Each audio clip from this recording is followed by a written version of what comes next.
call to. Oh, we need to. Oh, we did start the recording. Okay. Okay.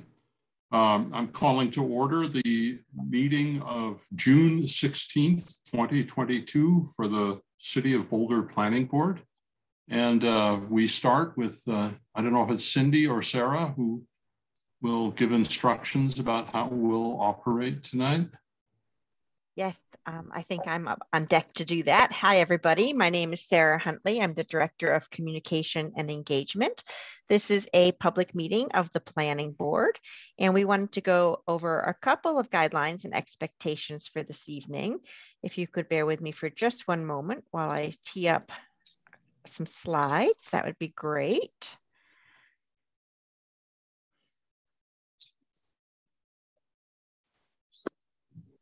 Okay, so as I mentioned, this is a public meeting designed to accomplish city business related to planning board issues and matters. We have been working with the community over the last couple of years to co-create a vision to really make sure that our public meeting space and community conversations are productive, meaningful, inclusive. And this vision has been designed to support physical and emotional safety for everybody who's engaged in the conversation. So community members, staff, and board members, and really promote democracy so that people of all ages, identities, lived experiences, and perspectives have an opportunity to be fully heard and express themselves. We have more information about this vision and some full rules of decorum on our website, on the site that you see here on your screen. I'm going to go over just a few examples of some rules of decorum that are found in the Boulder Revised Code and ones that we think are particularly important for supporting this vision that we have created together. These guidelines will be upheld during this meeting. So all remarks and testimony shall be limited to matters related to city business. No participant shall make threats or use other forms of intimidation against any person participating today. Obscenity, dehumanizing language, racial epithets, and other speech and behavior that disrupts or otherwise impedes the ability to conduct the meeting are prohibited. And we do ask public participants, actually all participants, to sign up to speak using the name they are commonly known by. And we do ask you to display your whole name before being allowed to speak online. Currently, we'll have public members of the community who wish to testify do so through audio. Wanted to just show you ways when we get to public participation portions of the meeting, you can indicate that you wish to speak. You can either, if you're on computer, we ask that you use the horizontal menu at the bottom of your screen, and there is a raise hand icon. Sometimes it shows up right there as raise hand. Sometimes it shows up as reactions, and if you click on reactions, there's a raise hand under that. The other options, if you're on the phone, is to press *9, and it will give you an opportunity to see. And thank you, Cindy, for moving to the next slide, or maybe I did that. But anyway, that will show you the reactions icon if you don't immediately see the raise hand. What that does is it puts a hand up by your name so that the chair of the meeting can see that you wish to speak and can ask us to turn on your ability to mute and unmute yourself. And with that, I think I've completed my role. Thank you, Sarah. Okay, so we have as the first item on our agenda the approval of minutes from a series of previous meetings, those of May 5th, May 19th, May 26th, and June 2nd. Big bunch there. So if anyone has concerns on the board, they should say it now, or I'd be interested in a motion to approve if that's what people would like to do. I don't have any changes. Go ahead, Laura.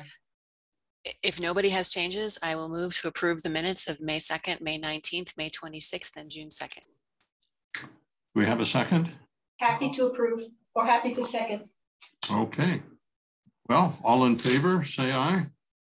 Aye. I don't know which hand is out there. Looks like we have unanimous approval, and congratulations to Cindy for a major accomplishment. Thank you. Okay, Now we come to the part of the meeting where those who wish to address planning board can do so as in public participation on any issue except for those which we're discussing, dealing with as part of public hearings tonight. And the public hearing items tonight are the question of annexation of 1021 Gapter Road, and the other issue is a consideration of a use review for raising cane on 28th Street. So if you want to talk to us on anything besides those issues, now is the time. Cindy, do we have any hands raised, or Sarah? I'm not sure. You have a hand raised next to Bob Schaefer. Bob, I'm going to turn you on. Cindy's going to pull up a timer. Chair, do you want to say how long folks have to participate tonight? Oh, yeah. Sorry, I should have said that we are allowing 3 minutes for each speaker. Okay, terrific. Bob, you should be able to unmute yourself, and Cindy will put up the timer. All right. Hello, Planning Committee. Thank you for all the work you do for our city. I was on last month, and I've also sent a couple emails. I'm concerned about raising canes. I've got 3 issues. One I've already mentioned, closing hours. Excuse me, Mr. Schaefer? Yes. That's one of the issues we're just dealing with in a public hearing tonight. So if you have comments concerning that, you should make them as part of that public hearing. Okay, that's fine. And So am I allowed to participate in that? And of course, you can participate. We'll open up the floor for people who wish to speak on that issue when we get to that issue on the agenda. So I'm gonna mute you for now, but please sit tight. And as soon as it's time to call folks for that, you may raise your hand again, and we'll queue you up. Okay. Okay. Thank you. Do we have anyone else who wants to speak? Last chance for any hands to be raised for open comment, public comment, not for the hearings. Okay. Chair, I'm not seeing any hands. All right. Well, then we'll move right ahead and close the public comment portion of this meeting. Our next item is a question of call-ups and dispositions that have been shown on the agenda. We have 3 issues tonight, which we can call up or ask any preliminary questions about. One is the standard wetland permit for East Boulder Ditch Diversion Dam removal and reconstruction. Does anybody have questions or want to call that up? I see Laura's hand is up. Yeah. Thank you. I don't have questions. I don't want to call it up. I just want to give a big shout out to staff. This was like an amazing project, and this is our only chance to recognize that. So I think both the intent and execution of this look excellent. So thank you very much, staff, for your hard work on relocating this diversion structure and making it much more environmentally friendly. Thanks. We'll pass that along. Okay. Very good. And I can say that being in the game myself, I'm hoping for great success with respect to fish movement past there. The next item is the use review for an expansion of an existing outside patio for the Postino Wine Cafe, which is at 15th and Pearl on the Pearl Street Mall. Does anybody have questions or comments on that one? I have a brief question on that for staff, and that is, I was just wondering the area that is proposed to be used as for their outside seating and tables, is that part of their property or is it city property and city right of way that it's being proposed for? Shabnam, do you want to take that one? Sure. It's in the city right of way, and part of the conditions is the applicant will need to obtain a revocable lease for that patio, and they're currently in the process of doing so. Okay, So there's a standard procedure that is being followed in this matter. Yeah. Okay. Thank you. Does anybody want to call that one up? Okay, I see no hands raised, so that one is not being called up tonight. Then the last of those issues is a minor site review amendment for 2800 Wilderness Place, the former Boulder Beer Company, where an expansion is being proposed. Does anybody have questions or concerns there? Okay. Oh, ML, go ahead.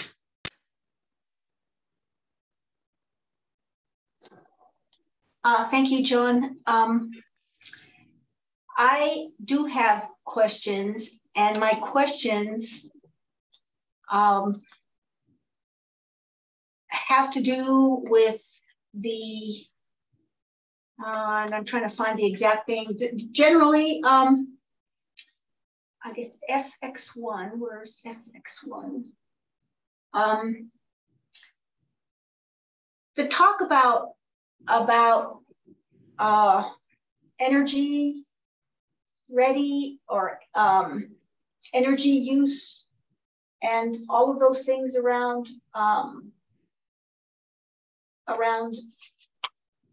energy.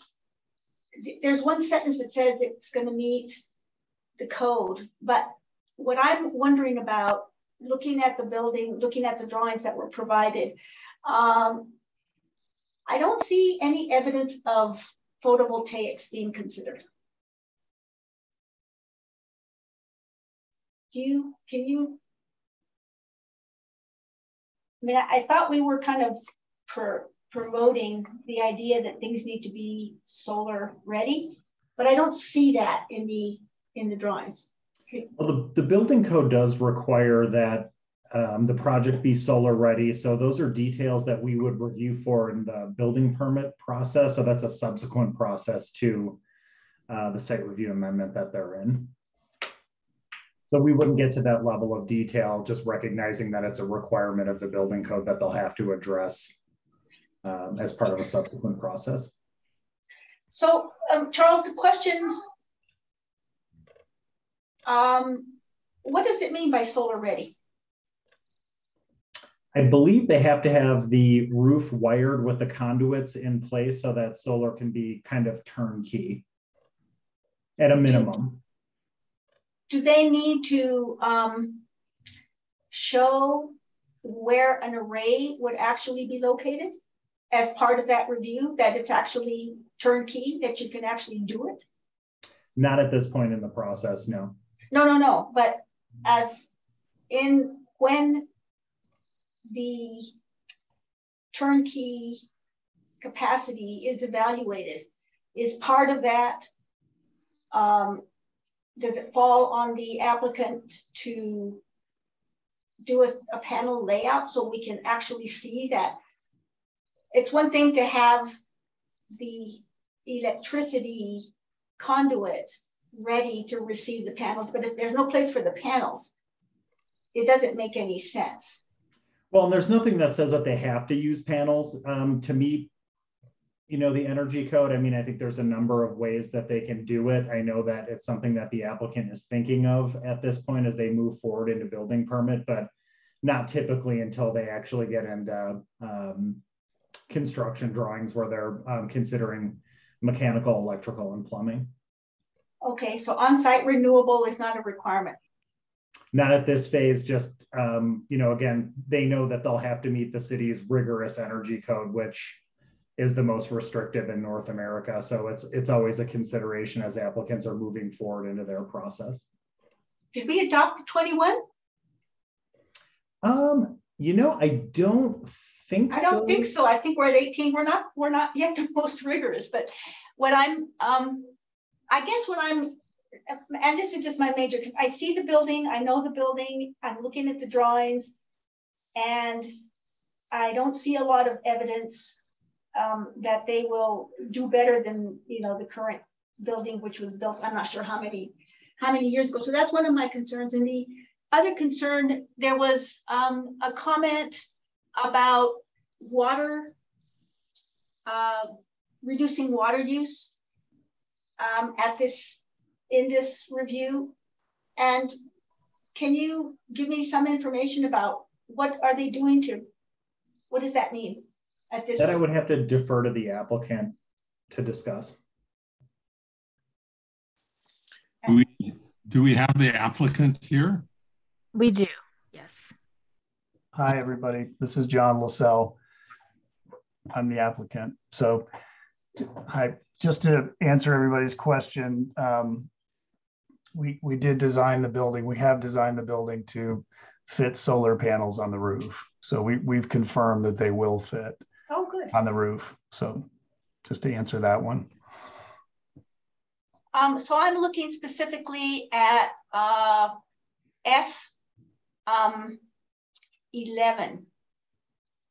where it says buildings minimize or mitigate energy use, support on-site renewable energy generation and or energy management systems,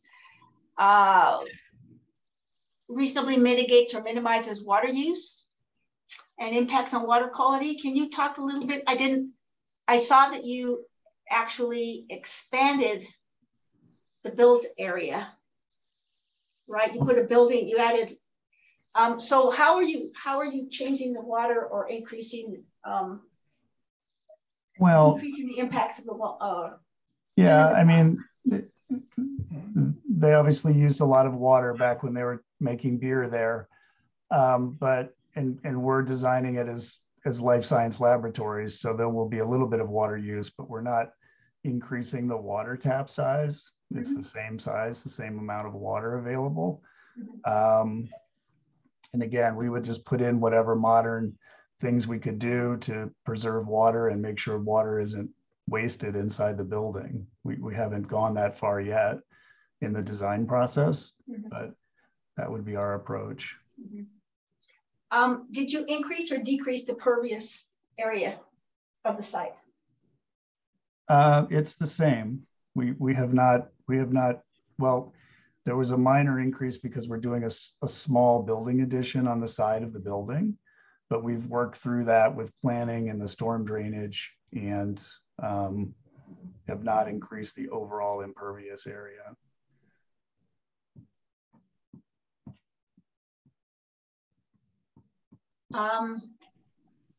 Okay, well, those are the nature of I guess the last question I have is it talks about the job housing information and that this is the transit oriented. How is that so? There's one bus that comes about once an hour that serves that, that's within walking distance. How is this considered a transit oriented development? Well, I think mainly because of our adjacency to the bus station that is close by to where this site happens to be located. But I don't know that we're specifically going for transit-oriented development designation, but we are close to the bus station. So I think that helps with people commuting, and we're obviously close to the bike path too. So. I'm looking at the review pages and the factors that are checked, and that's one of them. So it might have been staff and not you that related that. So it just makes me curious because I know that area, and I generally don't take alternate transportation to get there because it's not convenient at all. ML, if I could add, they also are proposing a transportation demand management plan that includes eco passes, carpool, the welcome kit from Go Boulder for tenants, and ongoing evaluation of their transportation demand management plan to help offset that. Do you have an idea, John, how big an employee base this building will have? I don't at this time. I don't know. So that's not a square footage kind of a relationship? Not really. I don't really have a formula for that or a way to determine that. Well, thank you. Thank you for being here to answer questions.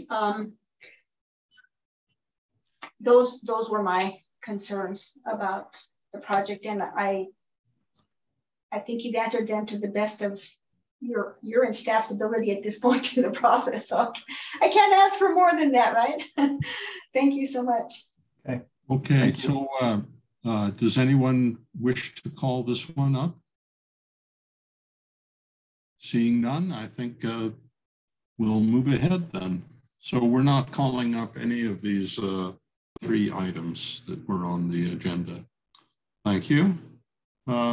So now we'll move into public hearing items. And the first one is the question of consideration of a recommendation to City Council on an annexation of a 0.9 acre enclave property known as 1021 Gapter Road with initial zoning of RR2. And that's been given case number LUR 2021-00054. And so we'll begin with a staff presentation on that. Great, thanks very much, Mr. Chair, members of the board. Sloan Walbert, Principal Planner, will present staff's analysis tonight. So Sloan, you can take it away. Okay, just give me a minute and I'll pull up the PowerPoint.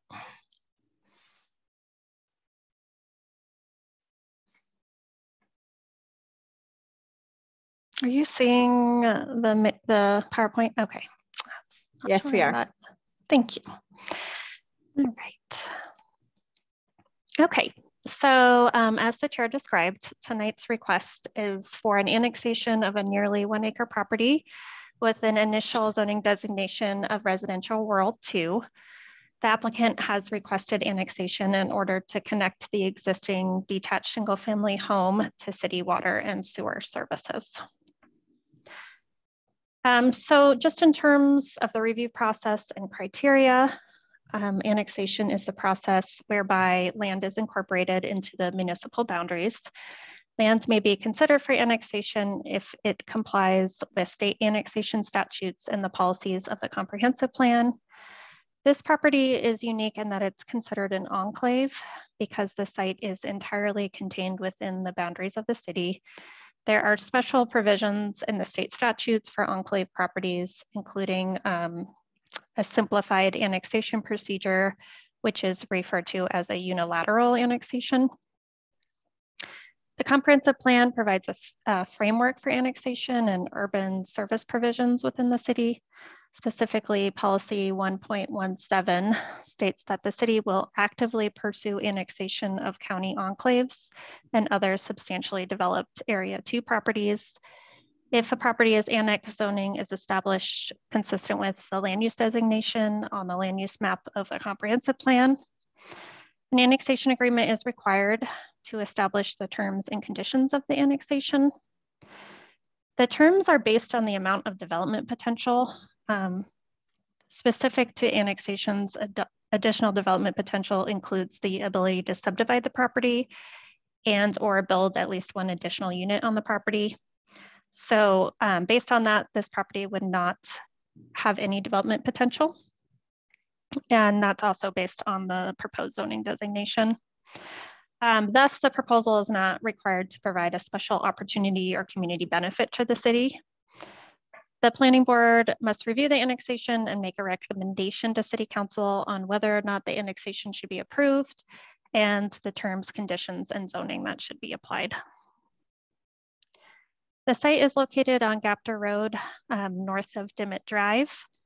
The Gapter Road neighborhood was developed and built out in the mid-1950s and is a very low density established neighborhood. The original homes were built using shallow water wells and septic systems.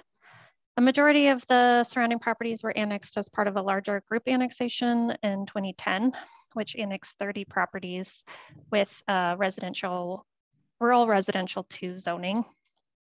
And at that time, an intergovernmental agreement between the city and the county of Boulder allowed for the loan of public funds for the construction of necessary water and wastewater utilities in both Gapter Road and McStorley.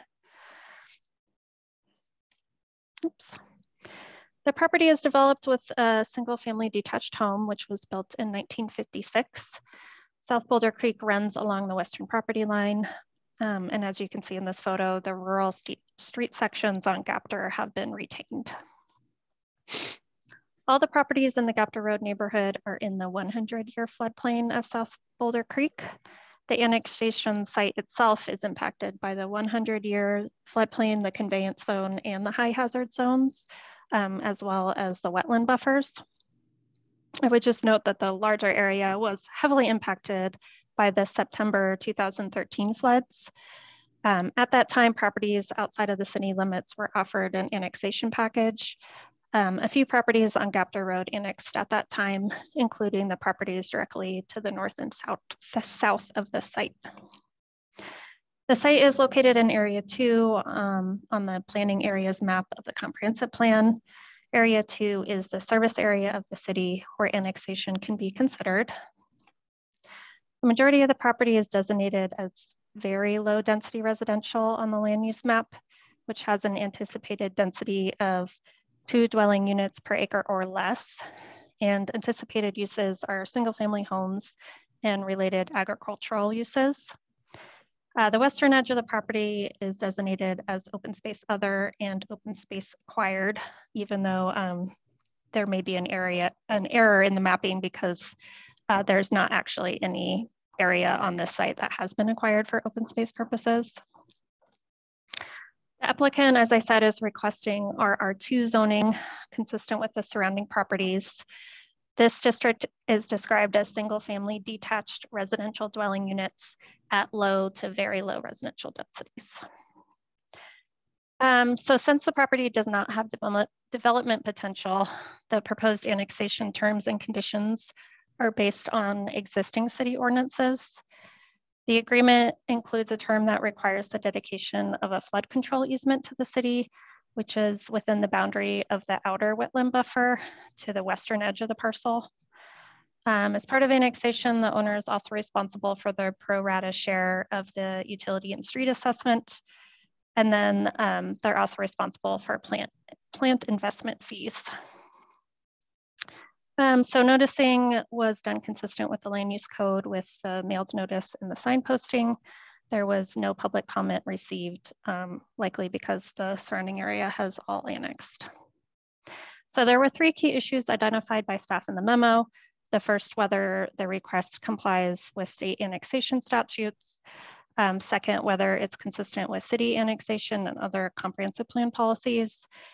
And then the third, whether the initial zoning request is appropriate. In terms of state law, the petition is consistent with the statutory and constitutional requirements. It meets the required continuity to the city, and there is a community interest to annex the property. In terms of policies on annexation, it may be considered due to its designation as an Area 2 property. It would also allow connection of the home to the city's water and stormwater systems, which provide a public health benefit and can also reduce any threat that could occur from a failing septic system.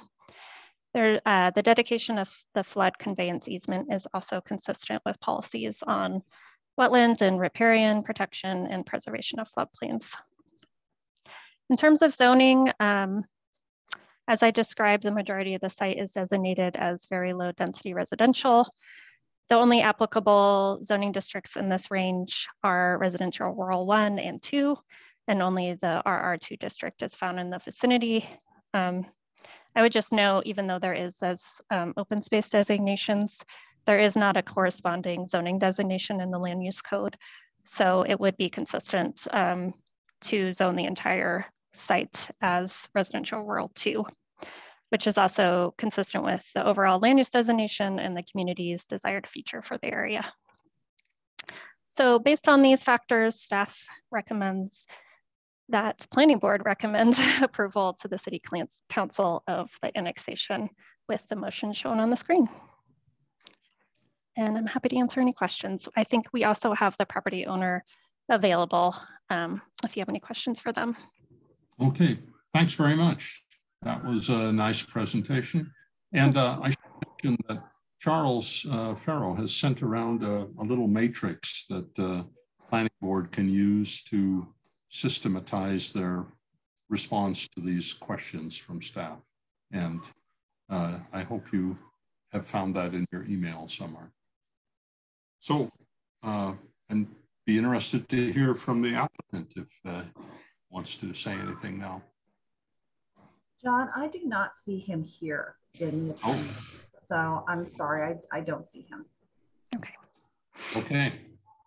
Well, then we'll take the discussion. Then planning board can ask any questions of staff they have in this matter. Mark? I'm going to, ML, I saw ML's hand up long before mine. So I know it's different on everyone's Zoom screen, but ML should go first. All right, go ahead, ML. I actually put it up and took it down because I thought it was time for public comment. But thank you, Mark. I do have a couple of staff questions. And let me see. So I understand what the limiting factor is of that being in a conveyance zone. There would be an easement that would relate to that. Are there any 100-year flood or high hazard zone factors that we should be? I'm just wondering, does that impact anything on the site as far as the annexation goes? Well, I would say beyond the dedication of the easement, I mean, if they were to do any development on the site, they would have to meet the city's floodplain regulations. Mm-hmm. So if they were to do an addition or improve the property to a certain degree, they would have to meet the city's regulations for those floodplains. Great, thank you. One of the terms that has been spoken about is that they can't build an additional unit. Would this preclude an ADU? I mean, historically, the county hasn't allowed ADUs in unincorporated areas, but they're going through a policy review right now to allow them. And so what happens with that? Can't have a second unit. So we don't consider the addition of an ADU a change in use. So we would consider it still a single family home just with an ADU. So they would be eligible as long as they meet the zoning standards and the flood standards. And I know that there's several properties in this area that have done that in the city limits. I guess if they're annexed, they wouldn't be subject. So they'd be as equally available, they'd be as equally available as any other site in the city. Okay, thank you for that. So on page 36 of our information, it talks about a setback. One of the buildings on the property doesn't meet. So why aren't they asking for a variance on that setback, or how does that work? So as part of annexation, we do sort of an analysis to document anything on the site that would be considered non-standard or non-conforming to the city's zoning code. And then that is just documented so that it's clear to the property owner and to the city how that would be regulated. So if they were to do an addition, say to that accessory building, they would be subject to the city standards on non-standard structures, which have their own special limitations. Okay. And my last question, on page 37, it says it's a permanently affordable. And so wouldn't that be in the terms of the annexation if it is? Sorry, I don't have the packet up. Is that part of the memo? Looking. I believe it's part of the information that Charles, do you see it? Do you know where I'm talking about? I'm scrolling right now. My computer is incredibly slow with my camera. 37, I think it's part of the information that the, maybe the applicant. So it's a sheet that says projects with residential dwelling units existing or proposed. So it's a form. Attachment D, applicant submittal materials, page 37. And total number of permanently affordable dwelling units. It identifies one existing as being that. And wondering if that is, wouldn't we want to note that in the annexation? Well, yeah. So Right, as far but as I'm aware, there's not any covenants that would protect that as a permanently affordable unit. So they might consider it that based on, it's a rental property, so they might consider it that based on what the rents are, but not for city purposes. And we wouldn't require them to do that. That's a form that's filled out by the applicant. So yeah, that's not the city's assessment that it's a permanently affordable unit, nor will it be deed restricted to be so in the future.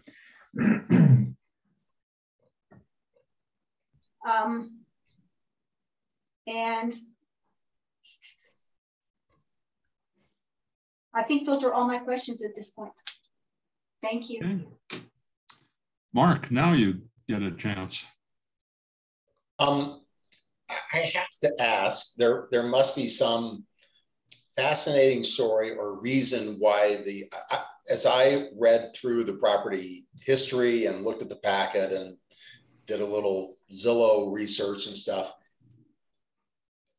am I correct in that the current owners were not the owners in 2010 who seemed to refuse to be annexed when the rest of the street was annexed? Is that correct? And is there some story or history there that why the prior owners refused to be annexed? You know, I don't know the details, but I don't think that they were refusing to annex. We offered them a special package with, I think there was some reduced fees. There was some incentives as part of that package. So they just didn't take the city up on that, but there was no,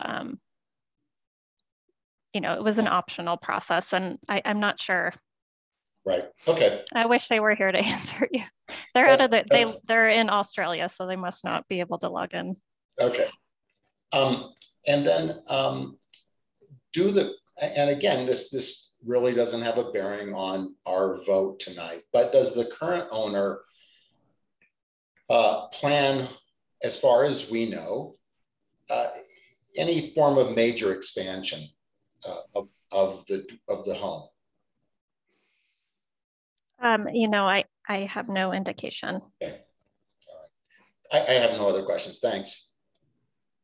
Okay, I've just got to ask a quick question. Can you describe the contract and the arrangement that was developed, the IGA that was developed with the county to provide utilities in this area? What sort of duration that has in terms of when the return payments are expected to be complete? I understand the construction of the utilities has been accomplished, but there's still the financial arrangements that I don't fully understand. You know, I don't know the answer to that question. I'm trying to look through the agreement, whether it has a timeline or if it's just in perpetuity. I mean, my perception is that the county basically is assisting the city in paying for the putting in those utilities, and that at some point when those properties are annexed, that that there's some payment that those properties make in order to access those utilities, and that's what I'm not completely clear about in this case, is what sort of payment is required by this applicant. Okay, so yes, they have to pay their share of those improvements that were made, which is then paid to the county. And I believe it's in the annexation agreement. I believe they have to do it before first reading, but let me verify that. Yeah, so the assessment is about $37,000. And that's the payment they have to make as part of this arrangement. Yes. Mm-hmm. Okay. And yeah, I'm checking, and they do have to do that prior to first reading before City Council. They are prepared to make that payment. And is that also called the plant investment fee, or is that a separate? amount. That's part of the total, John. So their planned investment fee is $6,688, but it's part of the sum total of the total $43,000 that's due. And these amounts are according to that contract, and the planned investment fee or the tap fee is the standard fee that the city charges for. That's correct. It's $2.39 a square foot for impervious area. Okay, thank you. ML, I see your hand is up. Now it's not. Okay. I forgot to take it down, sorry. All right. Any further questions of staff? All right, and we don't have an applicant here right now, so I'll open it up to public hearing. So if anyone wishes to address planning board on this matter, now's the time. If you would like to address the planning board on this matter, please go down to the bottom and click on raise hand, and I will see that, and then I will unmute you and give you the opportunity to have 3 minutes to speak to the board. And I'm not really expecting anyone because I think everyone else is for our next item. Okay, I don't see any hands up either. Okay, then I'll bring the public hearing, the public comment portion of this hearing to a close and bring it to planning board for discussion. Any thoughts?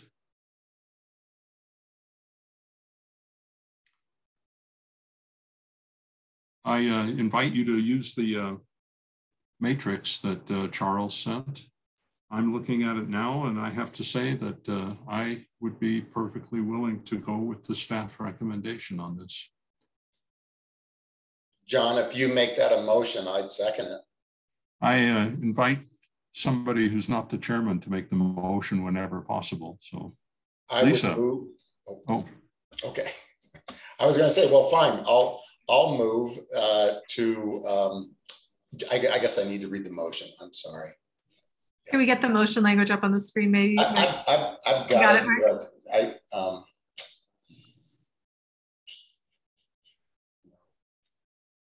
Well. Okay. If you have it. I'm gonna. Okay, here we are. Get there. Okay. Get there. I'm getting there. Okay. We can read it. Yeah. On the screen there. Go ahead, Mark. I'm I'm getting there. It's on the big screen. On the screen, oh, Mark. Okay. Okay. Well, I had covered my big screen by. Okay. Motion to recommend to City Council approval of the proposed annexation of the property located at 1021 Gapter Road with an initial zoning designation of residential rural 2 RR2 pertaining to case number LUR 2021-00054, incorporating this staff memorandum as findings of fact, subject to the recommended condition of approval for the annexation as provided for in the draft annexation agreement in attachment C. Good. Do we have a second? I'll second. Okay. All right. Let's take a vote. All in favor, raise your hand and say aye. Aye. 1, 2, 3, I'm gonna guess 4, we need 5. to do a voice. I'm gonna guess it has to be a voice, recorded voice vote. Oh, okay. We need it on Yes, the recording, I think. Okay, Laura? Aye. And welcome to the city, Mr. Hibble and any family. ML? Aye. Lisa? Aye. Sarah? Aye. Mark? Aye. And I vote aye. So there's unanimous consent to moving ahead with this recommendation to City Council. I'm sorry, who seconded my motion? Oh, ML, right. Okay, great. Thank you. And I apologize for the premature welcome, but hopefully it will become a reality when it goes to City Council. Okay. All right, very good. That completes the first public hearing on our agenda tonight. I think we can move to the second hearing, and that is, let me just get there to make sure I say it correctly.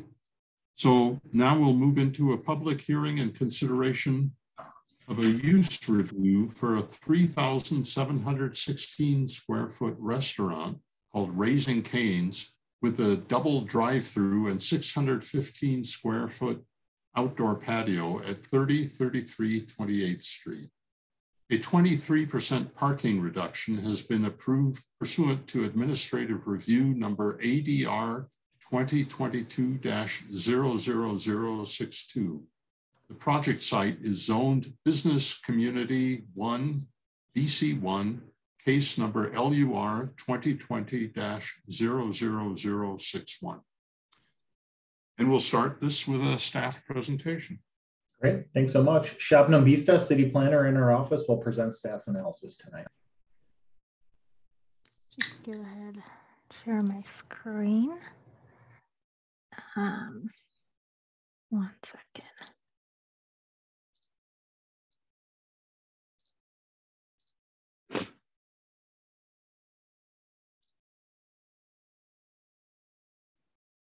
My expectations are rising.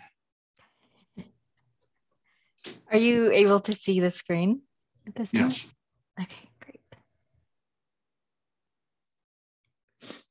Oh.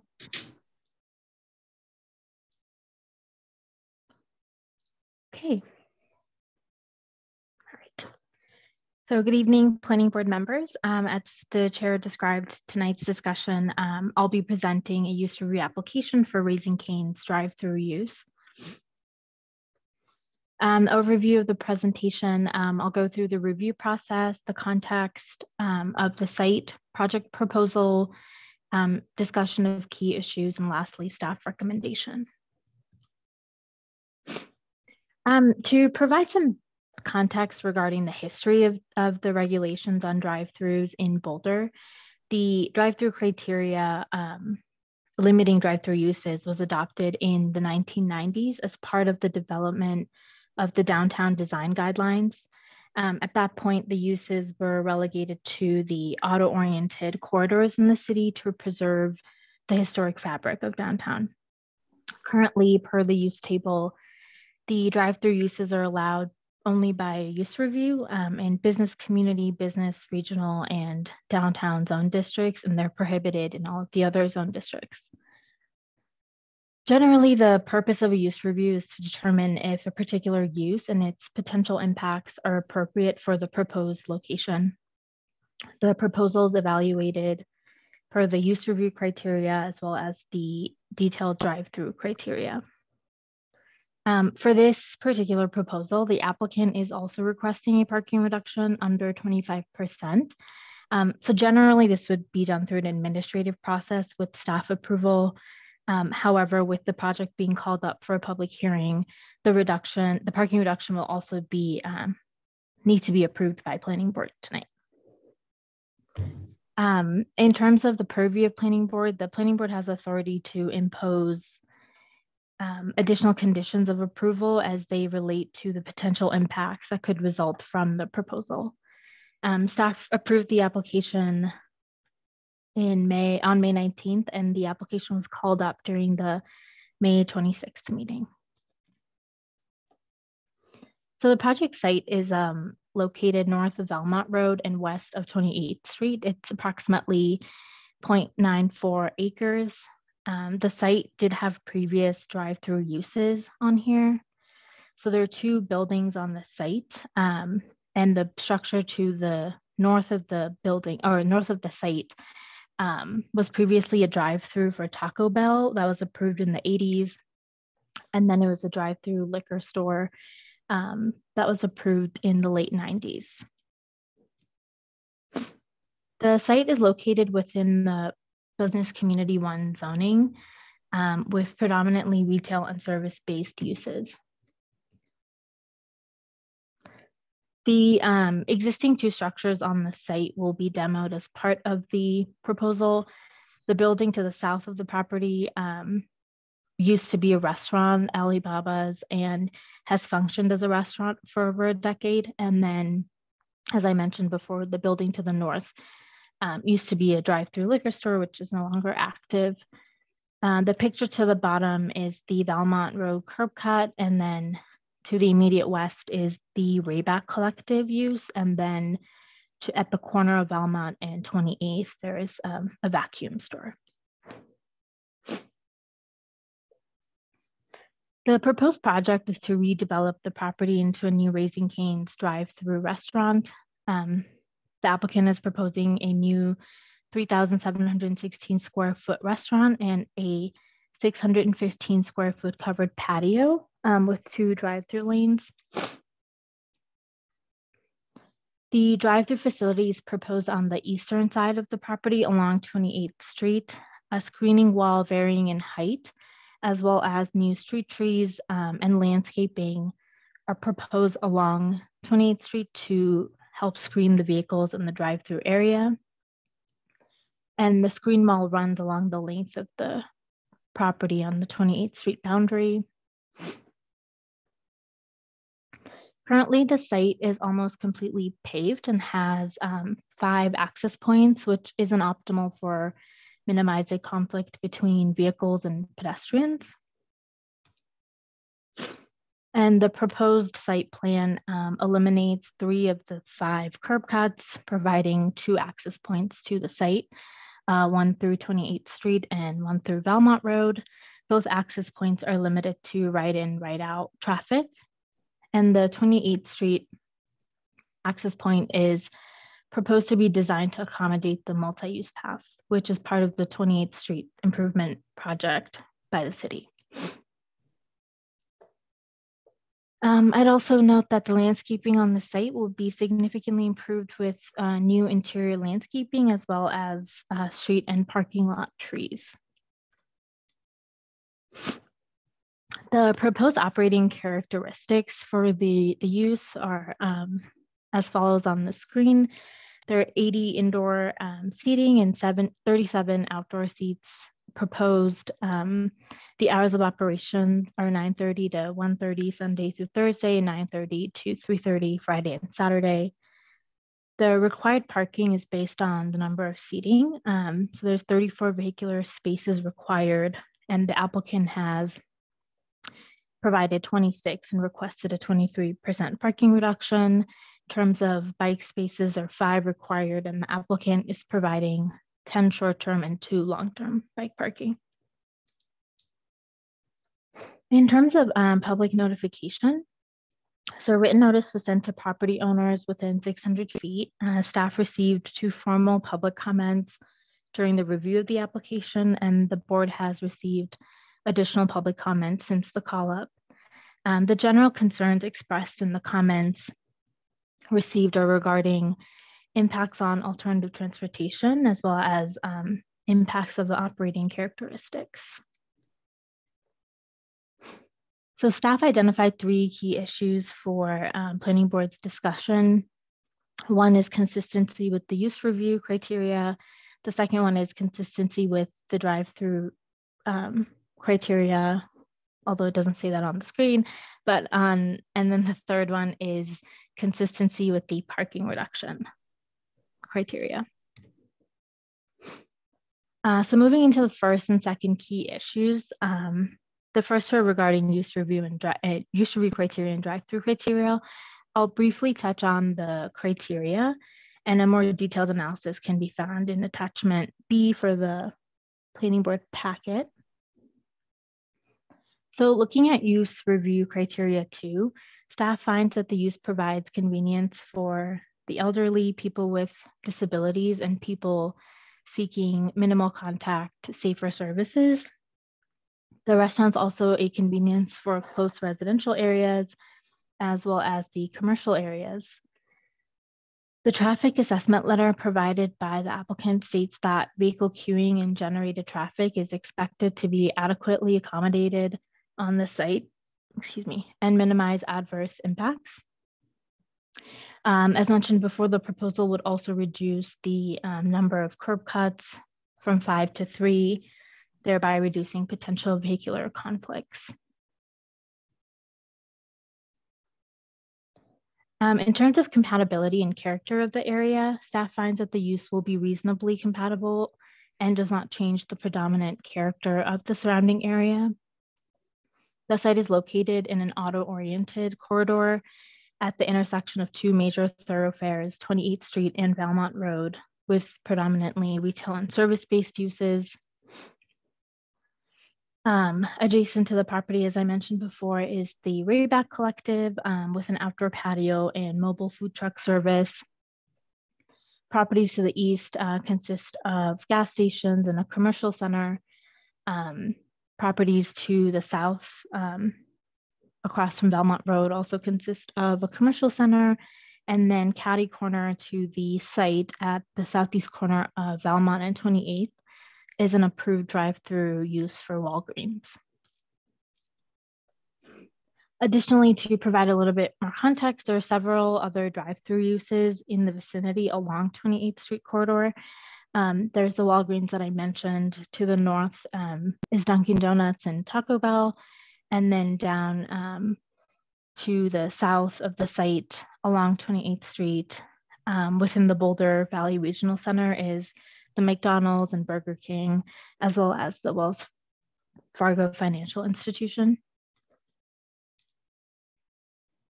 Given the site context and proximity to other drive-throughs, the proposed drive-through is in keeping with the existing character of the area as an auto-oriented commercial corridor. In terms of the drive-through criteria, staff found that the proposed application was consistent with the criteria. The site has adequate circulation from 2 different arterial streets, 28th to the east and Valmont Road to the south. The drive-through lanes are located at a significant distance from the adjacent streets, and they're not anticipated to impair the traffic carrying capacity or result in queuing in intersections, as it'll be accommodated on the site. There is, as mentioned before, there's also a 5 to 6 lane arterials that have an existing noise, air quality, and glare context from automobile use. The addition of the drive-through would not compound any impacts that are not already existing. The use is also not immediately adjacent to residential.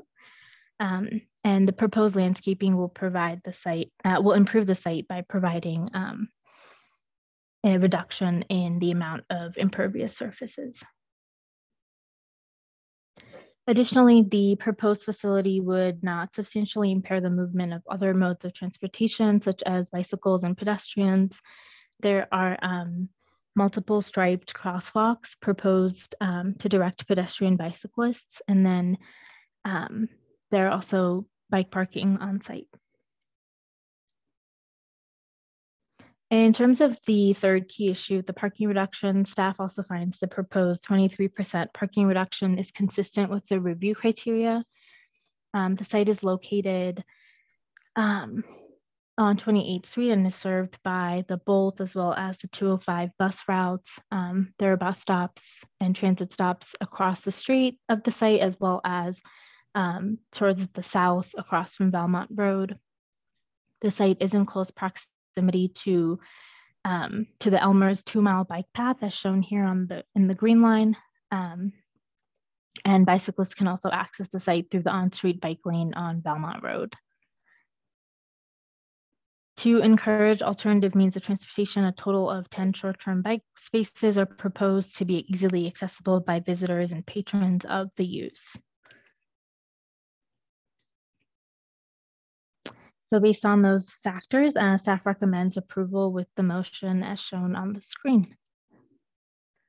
And we can answer any questions at this time. Okay, thank you. Questions from the board to staff?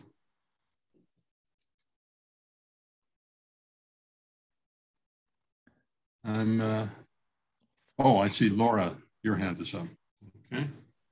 I have a couple. First, and I imagine staff have an easy answer for this, but I'd like to get it onto the record. One of the commenters who wrote to us either said or I implied that because the drive-through has not been functional for several years, that permit would be expired and that we would be approving a new drive-through permit if we did this, and that would somehow be against the code. Can you comment on that? Ellen, do you want me to take a swag at that? Yeah, in this case, it is a new request for a drive-through use.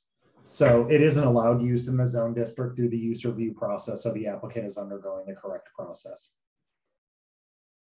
Okay, thank you. And then I had a question about the parking.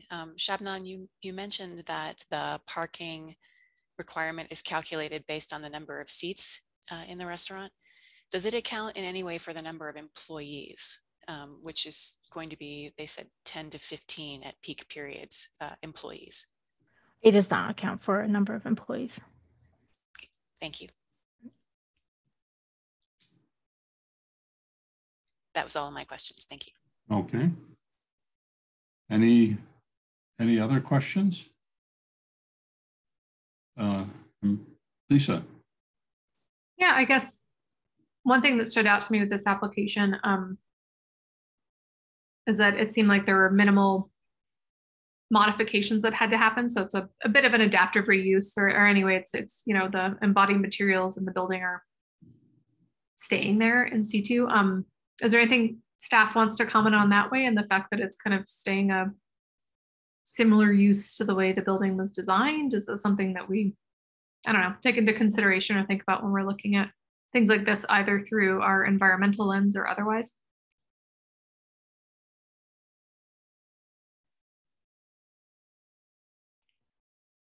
Well, Shabnam, correct me if I'm wrong, but I don't think they're adaptively reusing the existing building, correct? It's a new building. Yeah, that's correct. So they're demoing the two. They are existing... demoing it. Okay. Yeah. I think I got a little confused because of the reuse of the, thank you for correcting me, but because of the, so it is a similar use and that it's still a drive-through, but nothing is remaining of the existing building. They're just That's correct. putting in exactly space. Okay, thank you for the correction. Yeah. Okay, I don't see any other hands, but I have a couple questions. I think you've seen the letter from Community Cycles with some of their concerns. I could ask each of those questions that they raised or points that they made, but perhaps you'd like to respond to them directly. I'd be happy to. As a matter of fact, Chair, I'm going to call on my colleague, Edward Stafford, Engineering Review Manager, to talk about the access considerations on the site. So Edward, thanks so much for being here tonight. Certainly. John, are there specific items you would like me to cover out of that, or? Yeah, I can mention them briefly. One is concern about signs obstructing driver views. Another is dealing with the width of the multi-use path in that stretch. Another has to do with the radii for entrance and exit corners to slow down traffic. Those are the ones that you might be able to respond to. All right, let me respond to those if you don't mind. My name's Edward Stafford, Senior Manager of Engineering, Planning, and Development Services. On the first one, in terms of the question about the signs, I would point out to the board that the approval or not of this project does not actually impact the signs. While there are signs depicted on the plans, those are not approved through the use review. And in fact, at the time that they come in to permit those signs, they would be required to comply with site distance requirements, site triangle requirements in effect at that time. The applicant has been made aware from the beginning in our comments that the one sign on the monument sign on 28th is likely not something that will be approvable in its current location when they come in for that sign permit. And so those issues won't necessarily be addressed tonight. However, they will be required to comply with the code at the time they permit them, including should we have any changes to the site triangle requirements, which, as the board is aware, we're bringing forward some items later this summer in the DCS and site triangle that would have some modifications here that would be applied. The second is on the MU path or multi-use path transition from the wider path that's in front of this particular development or proposed to be back to the existing. We understand Community Cycles is asking that rather than a transition back to existing, the full width be built to the property edge. We actually recommend through the DCS and through our professional review that there be a transition so that you don't have an abrupt end of path at the property line that could be a challenge for the users, challenge in operation and maintenance of it. And so that's why we actually typically do require a short transition.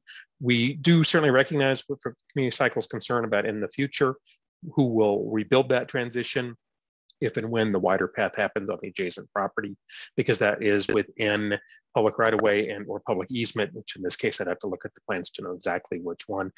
We would certainly be well within the rights for, of course, the city to do that, or quite honestly, for the next property that's building their connection point, we wouldn't have them transition back down to the smaller, and so they would likely be the ones to go in and build that final piece out. So we are not recommending a change to these particular plans in response to that comment. And then finally, the radiuses of the entrance and exits, and that's an item and a topic that I know we discuss here very regularly, and one for which there are definitely differences of opinion about what is the best to do with that. I can say that we've applied to this similar to what we have in other projects, and even similar to some of the modifications coming forward in the DCS later this year, and that we look to get the smallest reasonable radius while not having undue impacts to the infrastructure or to the modes that are operating there. What I mean by that is if a radius is too small, what typically starts to happen is vehicles, especially anything on the larger sizes of vehicles, but really any vehicle, tends to hit that curb more, causes damage, damages sometimes the landscape behind it, creates an infrastructure maintenance challenge. And so we always have to be cautious with that. Also to ensure that movements can be made safely at a reasonable but low speed, or low speed that's reasonable, might be the better way to say, and that it doesn't cause a complete operational challenge to the main roadway. So if it's too small and people can't actually make that turn until they come to a complete stop in any and all cases, that could create other safety hazards. So again, we do always take a close look at those and try and ensure we get to the smallest radius that we believe is effective for the multiple modes that are being served at entrances and exits. Okay, well, thank you. ML, I see you have your hand up. I do. This is a real hand. So I'm not sure where I would have seen this or if it even is part of the review, but is there a process for acknowledging one drive-through versus double drive-through? The Taco Bell and liquor store that used to be there didn't have double ones as far as I saw or remember. So I'm wondering what about single versus double? And I can start, and Charles, you may want to chime in, but generally our code doesn't speak to the single versus double. It's the applicant's preference as it relates to how their site will operate. In this particular case, it comes down to what they need to serve what they expect will be their volume of customers. And in order to do that without unduly impacting other things. Of course, we have looked very closely at this one to ensure that we are very confident with what they've provided, that their drive-through will not spill out of that site and impact any other either public streets or adjacent sites even. And so that's part of what the applicant had to look through, is based upon their own operating characteristics, the information they know about how their business operates, what's the stacking or queuing distance that they need for their likely peak of customers. And from that, they've determined that to meet that, the dual lane is their best option to serve what they see as their demand. Right, I think that's well said, Edward. And that's also substantiated through the traffic study that's provided by their consulting engineer that our engineers review. Thank you. That answers my question. Okay, Sarah? Sabnan, thank you so much for the presentation. I had sent you this question back when this was a call up, and I'd like to put it back out there for everyone to hear, but also to raise a follow-up question. So I had asked in sorry, I'm just looking at my notes here. In use review criteria 9-2-15B4, items A and B have to do with air pollution audits and long-term plans for reducing air emissions and the use of hazardous materials. And I asked whether the city manager had requested either of those surveys. And your response was no, because the practice usually applies to uses of land that may emit pollution from the actual use, such as manufacturing uses. But I'm wondering what would be the implication of, what are the pros and cons, I guess, of applying these same requirements to specifically to a drive-through where we know there's going to be idling cars?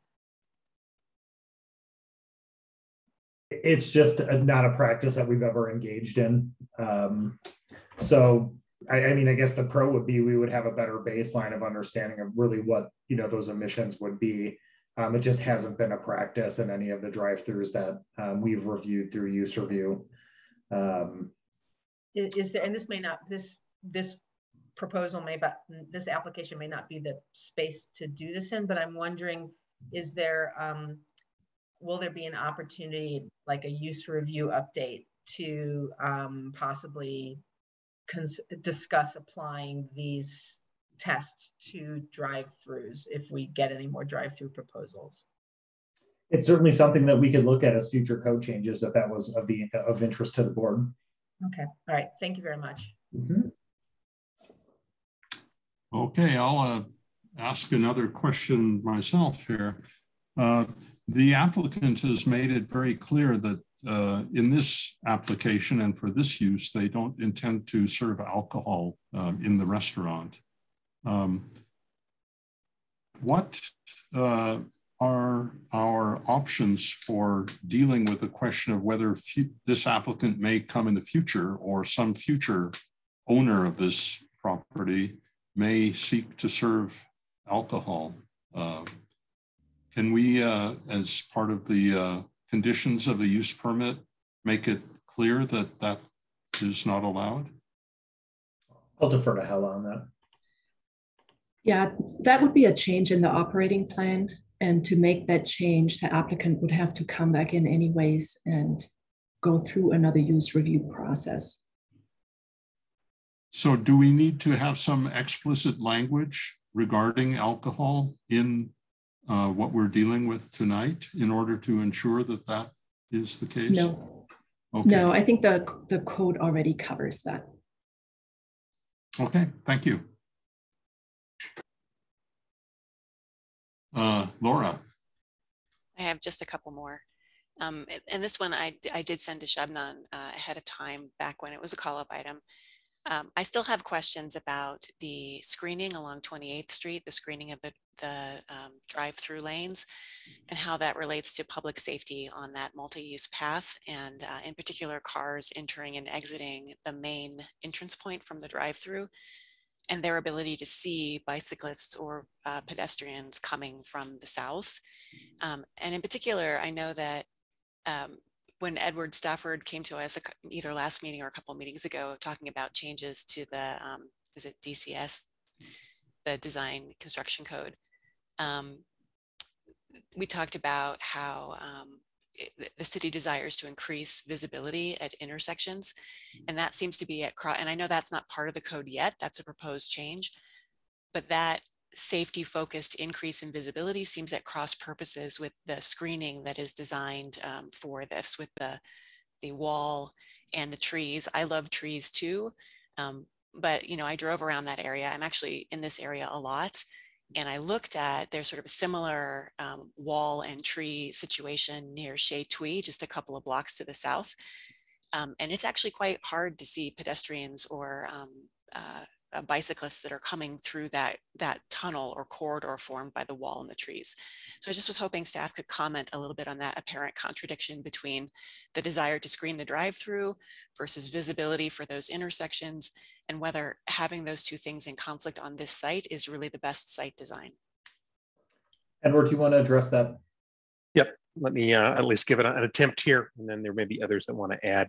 That was certainly part of what we struggled with as this project evolved, and why you see that there is a fairly significant landscape strip between the multi-use path and the wall to ensure that it was pulled back. We also worked extensively through the review to ensure that that exit out of that drive-through would have a vehicle make the turn and be perpendicular prior to arriving at that path, so that they would have the clear view up and down that corridor and not to have the wall obstructing that. And so you see the design actually has a little bit of a bulb out and a movement to ensuring that vehicle fully is able to make that turn prior to making any entry or crossing of that multi-use path, in order, again, to assure that they have that full visibility. While it hasn't been applied to this one, I believe that some of the standard changes that you have seen coming forward on Site Triangle, this project would likely still meet, given the location of that wall versus the path and the distance that is in there. So from that perspective, it would meet that minimum requirement. And of course, there can always be the debate, is that minimum requirement adequate? That is all they're required to meet. If we don't believe it's adequate, then we should be considering that in future code changes to increase what those site triangles or visibility lines would be. And is there a stop sign for the vehicles exiting the drive-through lanes before they get to the multi-use path? Do they have to stop before crossing? I would have to look closer at the plan. I can't remember where we ended up on that. We wanted to make sure they could certainly be stopped and have made that turn, but I can't remember where the location of the stop sign is there. Give me a moment and see if I can pull up any further detail on the plan. Right now, Edward. Okay, thank you. And from a regulatory perspective, vehicles do have to stop before they cross a sidewalk and enter onto a street in both directions, going onto the property and off the property. That's a good point. I don't know if all drivers know that, but that's a really good point. I do have one more question when Edward is, is ready. You know what, Laura, I just found it. So on the 28th Street access, out there right before you get to the crosswalk, there'll be a caution pedestrian crossing ahead sign. Okay. And so that's on page 205 of the packet. Okay, good to know. And I do think that, I think it was Community Cycles that requested that that be changed to a stop sign rather than a caution sign. So noted for further discussion. Thank you for clarifying that. My last question, am I understanding correctly that design of the site has vehicles entering from 28th Street, wrapping around the north side of the property, around the, I guess that's the west side of the property, and then making another turn, so basically 3 turns around 3 sides of the building to enter the drive-through lanes. And at the same time, cars entering from Valmont would intersect that wraparound pattern, and cars from both of those entry points feed into the same double drive-through lanes. Am I understanding that correctly? Yes. And is there any plan, like what if the double drive-through lanes start to back up around the building, and then the cars that are entering from Valmont, would they be backing up into that lane, that private alley lane? Or what's, just trying to figure out, could you have cars coming from 2 directions that are competing to enter those drive-through lanes? So the intent of their design and the analysis that they have done and we have reviewed is for those drive-through lanes to have adequate capacity not to spill out. Could even it be into possible? Their own, even into their own private drive? Okay. Correct. Because we do look at that in concern for how that site circulation works, because we don't want to see things stacking up in an unsafe manner, or stacking up and then eventually stacking out into the public street. Now, is that not to say there won't be some opportunity where there could be a car coming off of that private alley that's not making it all the way in yet? It certainly could, but we are confident from the information they've provided that they have adequate storage to not have that be certainly a regular occurrence, and theoretically any occurrence. I would point out one of the conditions of approval we've recommended in the use review is that they cannot have anything spill into the public street. And if so, that would be a violation of this approval. Gotcha. Okay, so I understood that the traffic analysis said that they wouldn't spill out into the public street. I just wasn't clear about backing up in that private alley and backing up in the parking lot that wraps around between them and the food truck place. I'm sorry, I'm forgetting the name. The Rayback Collective. The Rayback Collective, right. There's that sort of strip along the west that goes through their parking lot before it enters the drive-through lanes. Right. So it could back up on their property theoretically, but hopefully not very often, but it definitely wouldn't back out into the public right-of-way. Correct. Okay, thank you. Sarah. Okay, so just a quick question that has to do with the entrance and exits. Could you imagine, given what the applicant thinks their capacity will be, or their need for capacity will be, that we could just have the entrance and exit on Valmont? Because that's a two-way alley, basically, and it would address the challenge of the cyclists crossing on the soon-to-be created multi-use path. Just curious if that, I think this is a question for Edward. Sure, and I would encourage you to also ask the applicant in terms of how they see that operating for their site. From our analysis and our review, our concern would be both those access points are limited to a right in, right out. If we were to not have the one on 28th, that would mean all exiting traffic would have to turn right on Valmont. The concern with that then becomes, for those vehicles or those people that are not looking to go westbound there, where might they then make their next movement? And would we increase or even have a significant number of illegal U-turns or increase another problem on Valmont or somewhere along Valmont by limiting that exit to where that's the only direction you could go? That was part of the consideration when we looked at beyond having the single access point. Sites start under the site access criteria with one access point, with a potential though of limiting its movements, which we've done here. And then if circulation, either site or in the public facility, warrants, additional access may be considered. In this case, it has been, and why we've supported and recommend approval of the two right in, right outs.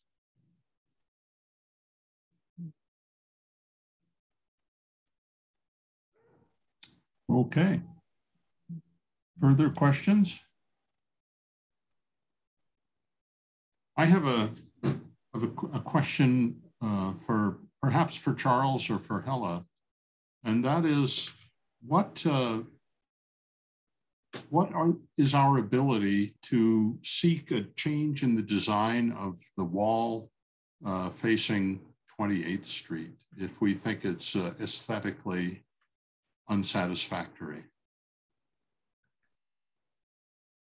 Well, I think you have purview if you find that it doesn't meet the standard that requires the drive-through to be screened. But I again would defer to Hella.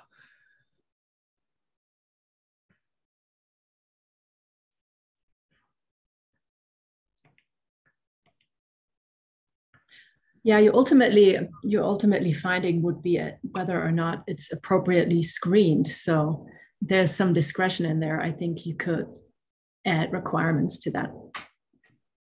Okay, thank you. All right. Can I ask John, go ahead, Laura. Is your concern whether the wall appropriately screens the property from the drive-through use, or is your concern with the wall about the safety of the crossing on 28th Street, the bike path crossing? Well, both, but we can discuss this later. But to answer you quickly, yes, both. Okay, thank you. Okay, I think if there's no more hands raised to inquire of staff, then we'll move ahead to the applicant's presentation. Oh, Laura, you have your hand up. I'm sorry, one more quick question. So 28th Street, again, I drive this all the time. I'm wondering if staff have a sense of what kind of illegal U-turn situation already exists on 28th Street. I've seen my fair share of them, and I've probably made a few. And I'm curious if this is like a known problem on that corner of 28th Street. I would have to talk with our traffic operations people. Unfortunately, I don't have any additional information on that tonight. Okay, thank you. All right. I think we'll invite the applicant to tell us what we haven't heard yet. Danica, I believe you're giving a presentation. I've made it possible so you can share your screen. Thank you.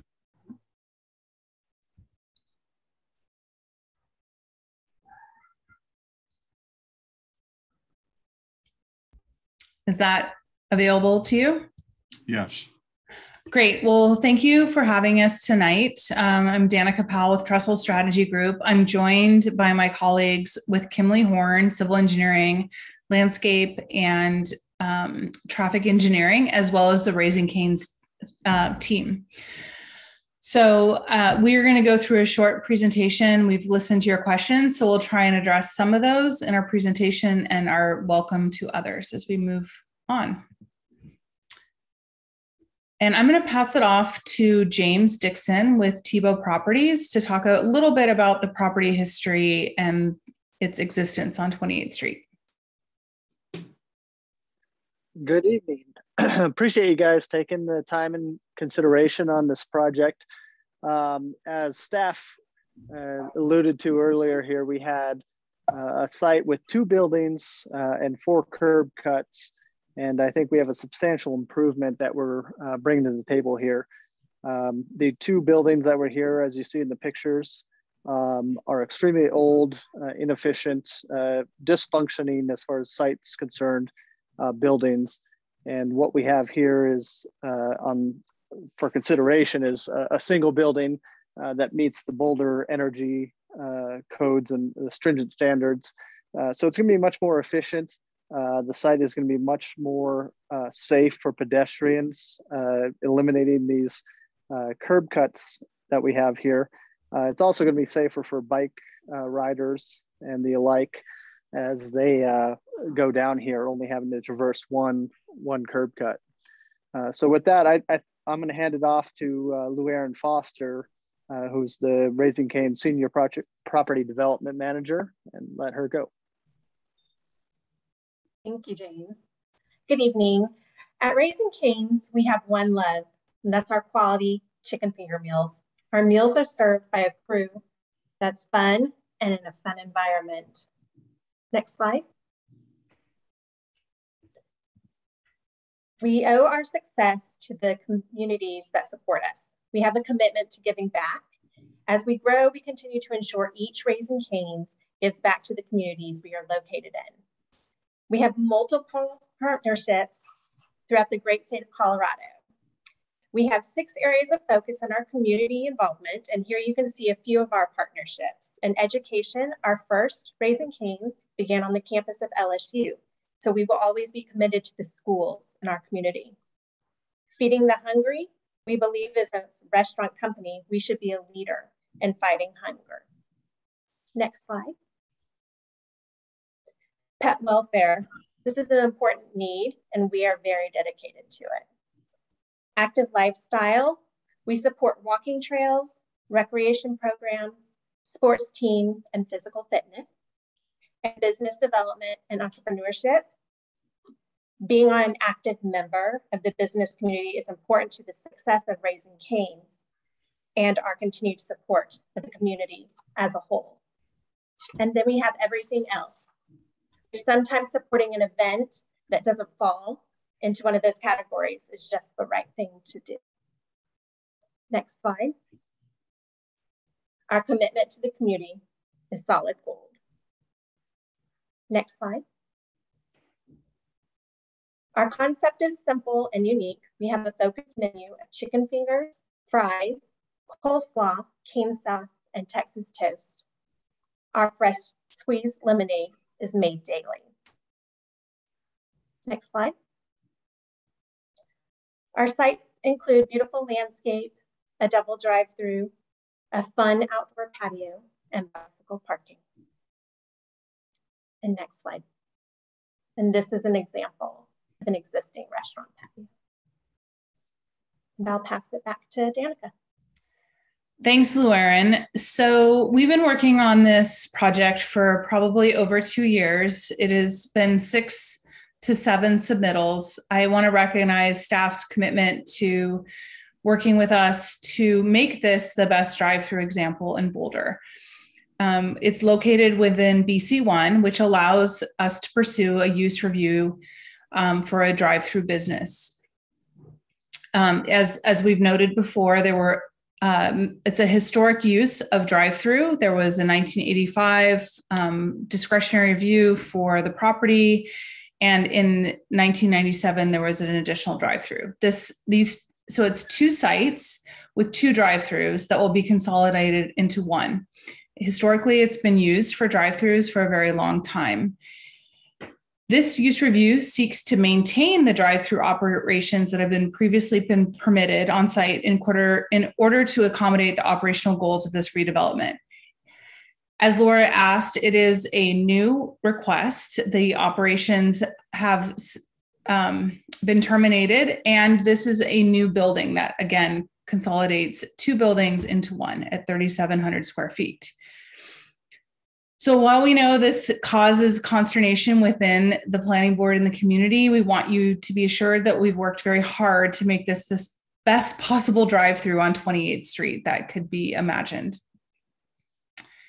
So as I mentioned, we combined 2 adjacent buildings, both of them energy efficient, somewhat been vacant for many years. One of them has been destroyed by fire, etc. We'll reduce the square footage from 4,400 square feet to 3,700 square feet.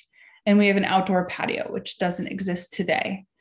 The double lane drive-through is very important. We worked hard on this. It was specifically to reduce impacts to surrounding neighborhoods. And it's very staffed by the Canes employees. So they will be out there with iPads and high technology to move people through there as quickly as possible. As Luerin mentioned, 2.5 minutes from ordering to out. So reducing idling time and reducing backup into the adjacent neighborhood and adjacent streets. We did ask for parking reduction and really bumped up the bicycle parking. So we have increased the bicycle parking, including a corral that's shaded right on 28th Street. So it's the first thing that people see when they come in. As we mentioned, I actually think I have this number wrong. I think we had 5 curb cuts. It's reduced to 2. This was a big point of discussion with staff, and really also not reducing those curb cuts, but also moving them away from Valmont and 28th Street to make it as safe as possible so that those turning movements aren't challenging. I live in this neighborhood and I know how many people do go into I call it the suicide lane and turn around in the middle of nowhere. This site also has a median that would prevent those types of turning movements. So we have a right in, right out on 28th Street and a right in, right out on Valmont, protected by medians. We spent a lot of time working on the landscaping and site wall to create screening per the use review criteria. And the 28th Street improvements can be accommodated by this project. We are both constructing the multi-use path and multimodal improvements on our site, as well as providing construction easements to the adjacent properties so that if and when the city builds those or those adjacent properties, they have the space to do it. The taper was determined to be safe and preferred by staff, so we've accommodated that. And as discussed, we have a screening wall. So over the course of these last 2 years, we've really worked to change not only the site design, but Cane's model as a fast food provider. The provision of this landscape buffer and screening was very much discussed. We wanted to push the building and the drive-through as far away as possible from the street, create the pedestrian safety. We removed and aligned 2 different access points. So we spent a lot of time discussing how far away those should be from the intersection to minimize conflict, as well as improving the crossing. So with the signs we discussed and the crosswalks and the turning movements and the location of the monument sign, I will note that we're open to moving that monument sign to address cycles concerns. Site location is not discussed during use review, so we just created a location for the sign, but we're very open to changing that. We curve the screen wall to create that line of sight for egress and increase the landscaping provisions. We adjusted the site drive-through lane to make sure that vehicles exit at a 90-degree turn so that when they're leaving, they can see exactly what's happening to the right of them. So they can see the multi-use path, they can see the sidewalk, and they can hopefully make the right choice when leaving the site and seeing the pedestrian crossing sign. The second drive-through lane was added to remove traffic conflicts and impacts on the neighbors. And it actually reduces queuing times and idling times. And Lou-Aaron can talk more about that if you have questions.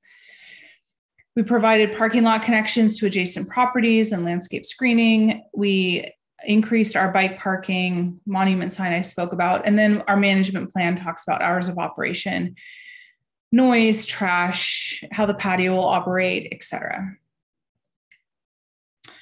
So this 28th Street has and is continuing to be an auto-dominated location.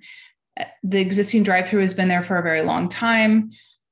Kane's hope is that this will provide a direct service or convenience to the neighborhood and the commercial district as a whole. So as people travel through this district, they do other things like change their tires, they get their plants, they go to the hairstylist, they get their nails done, and they grab food. So this is very much part of this 28th Street corridor, which has historically been the 36th thoroughfare. Drive-through restaurants provide options for families, shift workers, the hospitals are located nearby, other people that can't go and get to restaurants within the timeframes that they're open, and it also provides an economical solution. I mentioned the management plan. One other consideration is that we are along a CDOT highway. So while the driveway, Community Cycles mentioned tightening the driveway width, we are also required to meet the CDOT standards for approaching their highway. So this is the tightest solution that we can provide with a limited amount of access. So the screen wall is 3 to 5 height. It was designed to vary in height to provide both sight distance and screening of the drive-through. The drive-through, we evaluated many options to put it on the east, the west, the north, the south, and this was the best outcome that we could create, which would allow traffic to move through, also be screened from the public right-of-way. As I mentioned, the impacts are already there, and there's compatible uses, including a multimodal corridor. We did ask for a parking reduction and increased our bike parking. We created a corral that's right on 28th Street that allows for, bikes to be seen as the most focused entrance into the site. We included EV parking and eco passes for the 3 years, among other TDM strategies. That's it for our presentation. We have a lot more to discuss, I'm sure, so we would be happy to answer any questions. Thank you. Any questions for the applicant? Sarah? I want to talk about the hours of operation. 3 a.m. I mean, this is Boulder. Sidewalks roll up at 10. So I'm just sort of curious why you would propose a 3 a.m. closing time. Lauren, I'll speak that to you. Yeah. Yeah, I can speak to that. So those are our standard operation hours. We do serve customers, as Danica mentioned, that fit our customers' needs. So our customers are diverse. We have some that don't work the 9 to 5 hours, they work shift hours. So they are medical, service, and entertainment, and they are unable to go and get food at hours that might not be outside those hours. So we have many restaurants that we successfully manage across the nation with those operating hours. Okay, but all right. I appreciate that explanation. Okay, further questions? ML?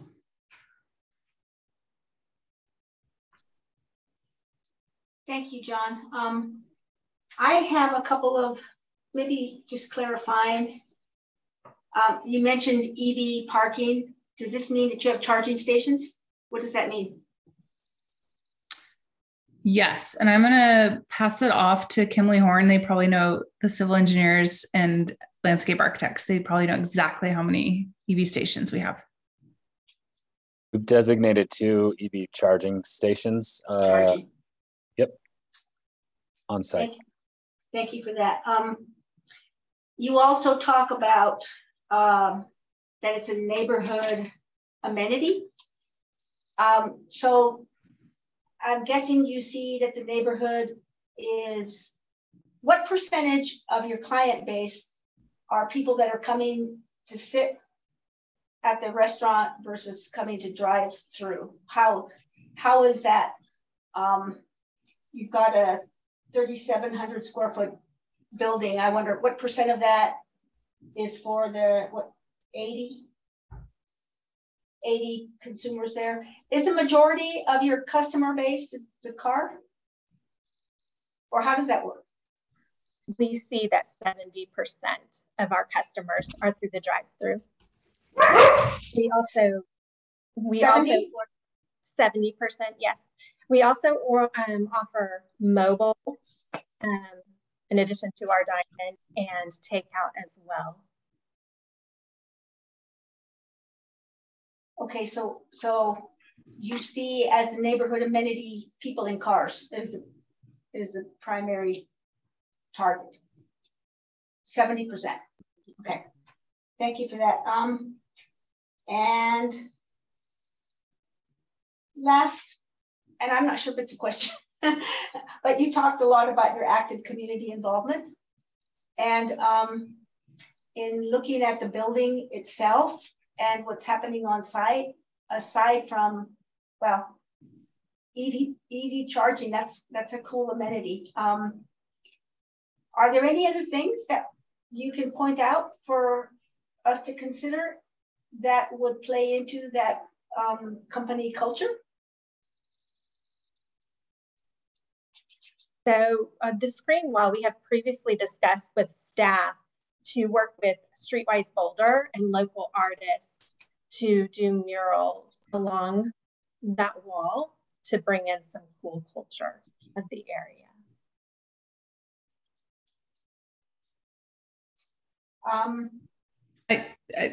Lou Aaron, I wanted to ask you, like, how do you choose the local organizations that you work with? What is that process? Unfortunately, I don't know. I can't answer that. That's our marketing. I honestly don't know how they choose the organizations, but from day one, it starts with the opening. We're working with the community since, starting at opening.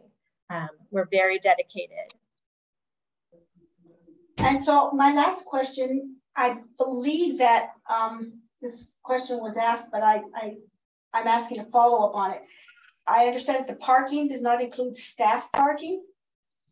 And so where do you expect the staff to park?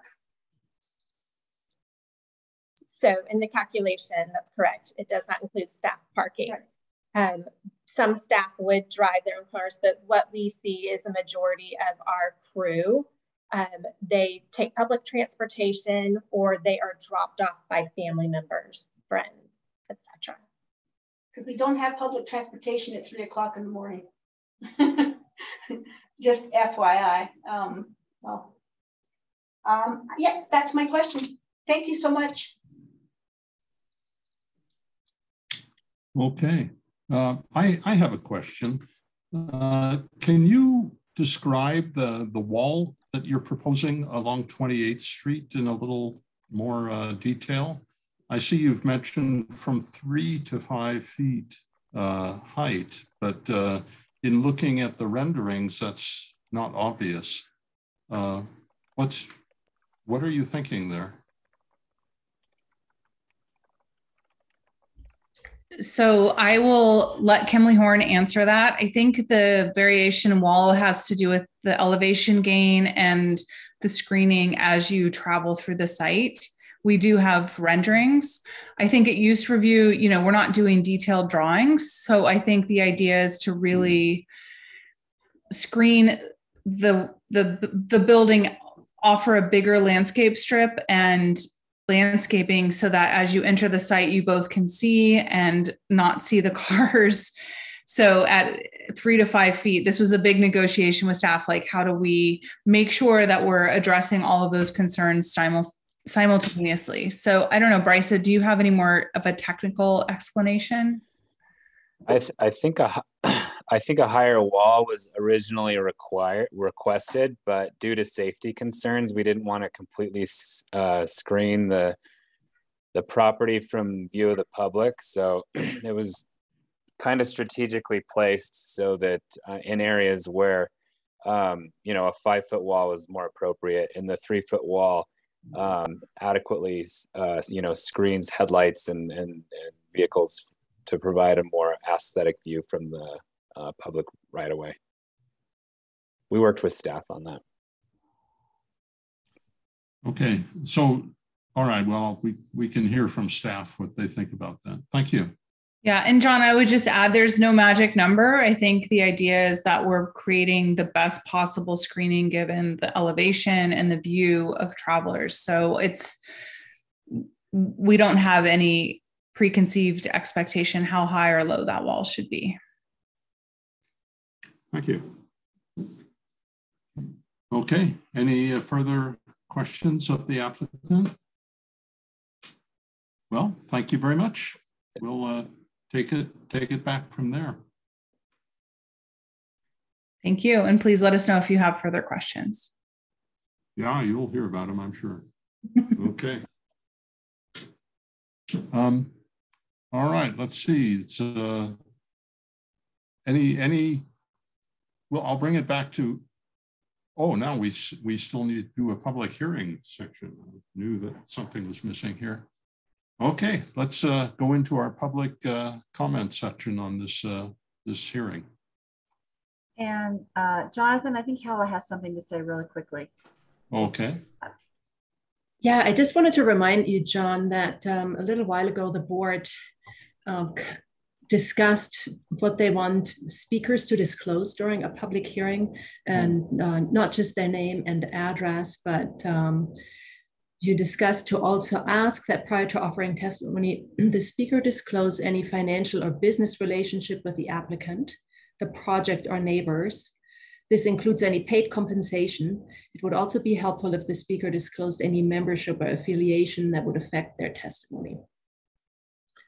Very good. Thank you, Hella. I'm glad you expressed that so clearly. So, and I hope all of our speakers heard what you just said, so I don't need to repeat it, but we are very interested in that information. So thank you.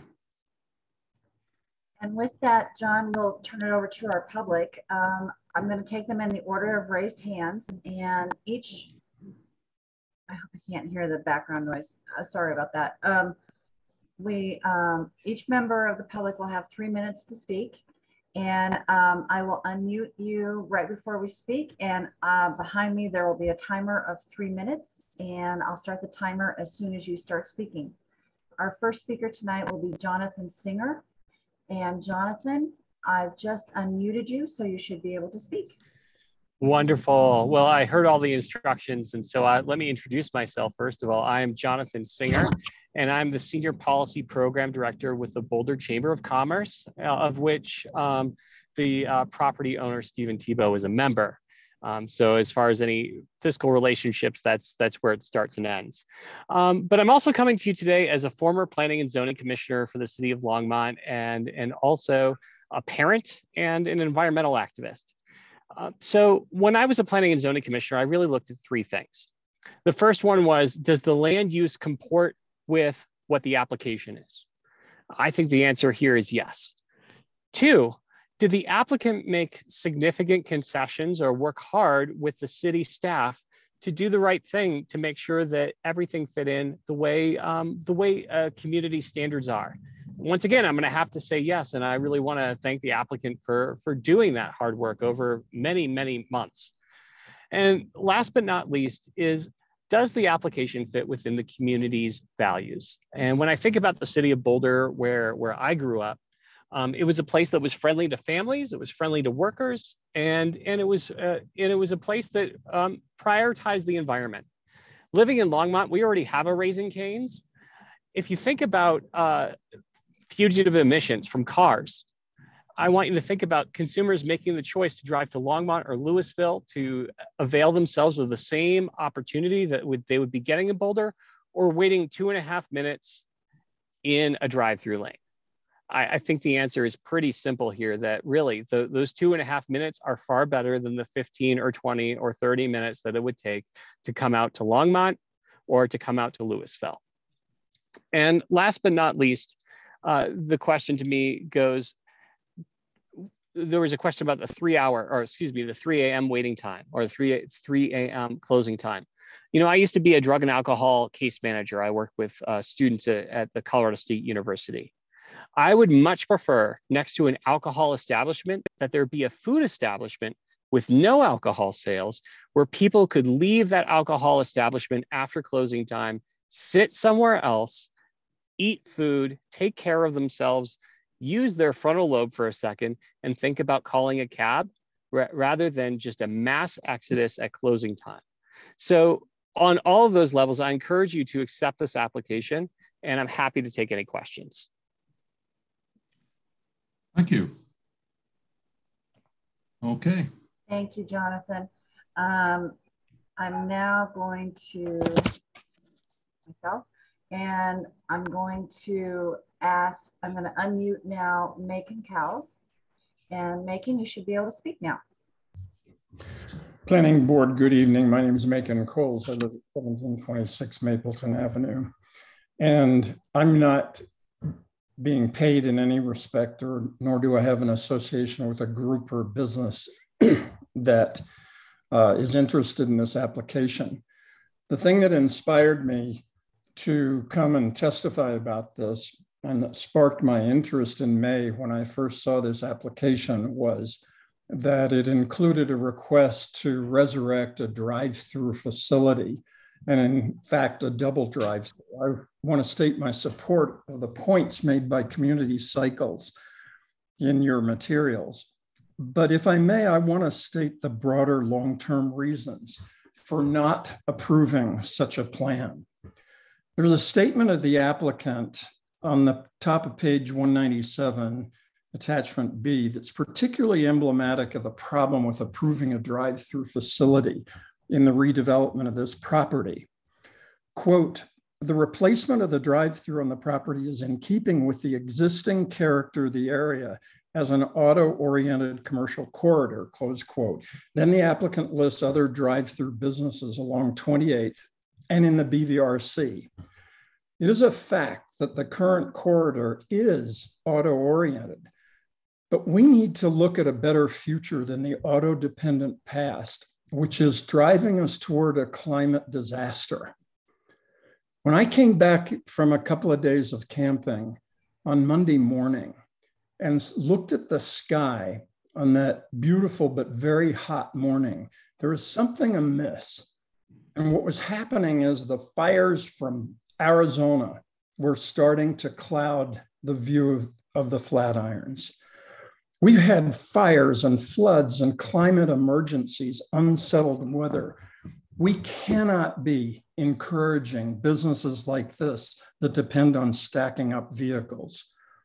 To move our community away from a car-centered transportation system to one that's based upon the pedestrian, the cyclist, and public transportation, we should be eliminating curb cuts and drive-through retail businesses, not approving them even when, as here, the number of vehicle access points is being reduced from the present configuration. The great cities of Europe for the bicycle did not happen overnight. In fact, it happened because of infrastructure changes that have been made over the last 50 years. Copenhagen, Amsterdam, Freiburg, Utrecht, Bern, and others. It took concerted action over a long period of time for them to bend their infrastructure so that primacy is now given to bicycles rather than cars. Is this not what we should be doing in Boulder? I hope that the planning board will take a close look at this application and deny it because of the drive-through facilities. Thank you, Macon. Thank you, Macon. Appreciate that. I'm going to now turn the floor over to Kurt Norbeck. And Kurt, I have unmuted you. Great, thank you. I'm Kurt Nordbeck, speaking on behalf of Community Cycles. None of us has any financial interest one way or another in this project, just a commitment to a better and more sustainable city. Our director does live in the neighborhood. We feel that this project does not meet the use review criteria, and specifically the rationale of providing direct service or convenience to or reducing adverse impacts to the surrounding uses or neighborhood. A drive-through is for people driving, and so is inherently not intended primarily for the benefit of the surrounding area or neighborhood. If this development were primarily for people in the surrounding area, it would be designed very differently. The second part of the rationale talks of reducing adverse impacts. It's unclear what the baseline of the reduction is intended to be. Your memo seems to refer to reduction relative to what the impacts could be in a similar project, but that's a very weak standard. It seems the true intent is reduction relative to a development not requiring use review. We believe this project fails that test. The applicant could design a standard sit-down restaurant, analogous, for instance, to Chez Tweed, and we feel that would have much less impact on the surrounding area.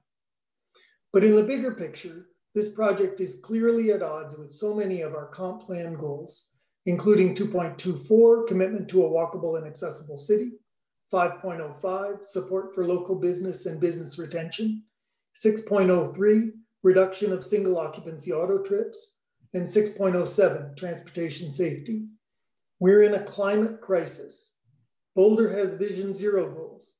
We have TMP goals for reducing VMT, reducing pollution, and shifting to more sustainable modes. This drive-through moves us in exactly the wrong direction regarding all of those. Creating the best possible drive-through is not a good enough standard.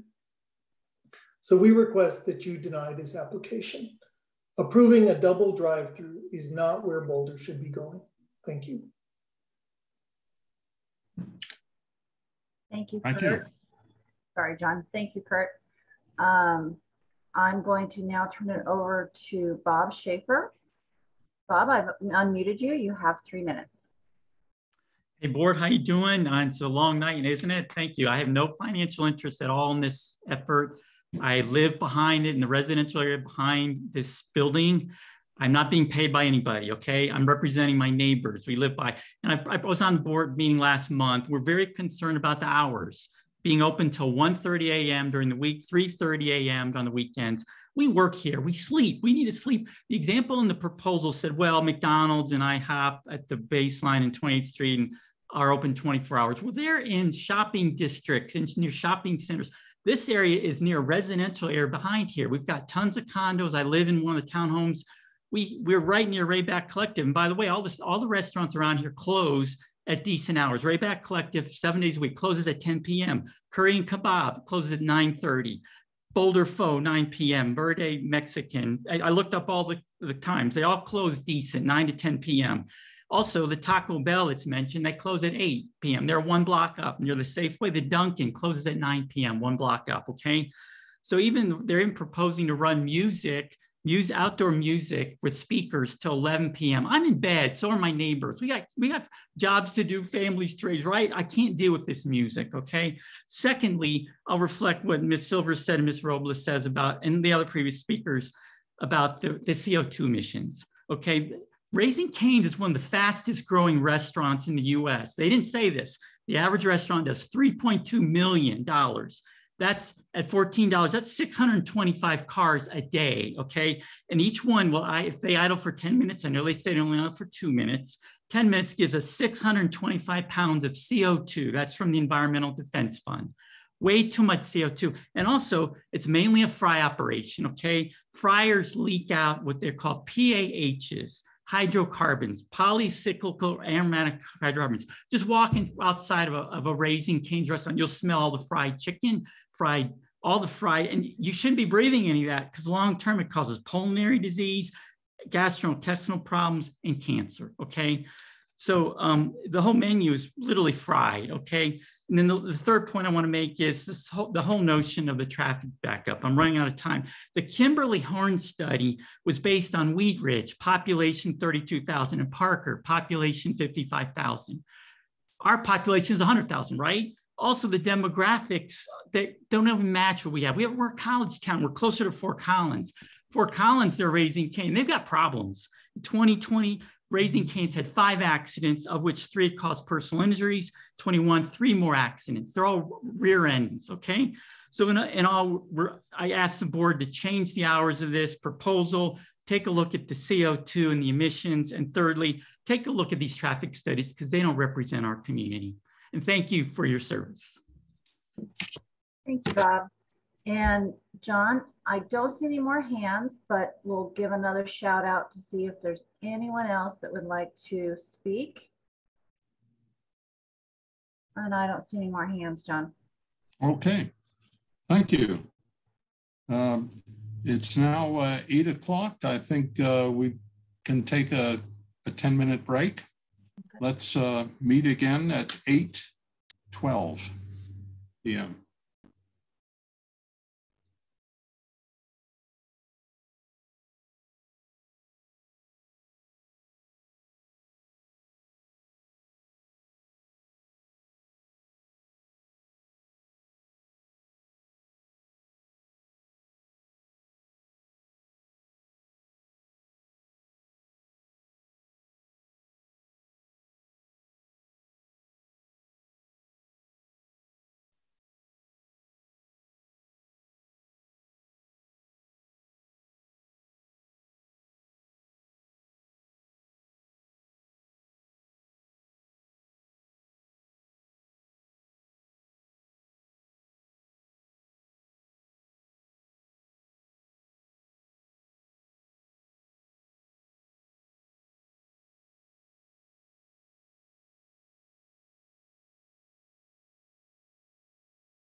Okay. John, Yes.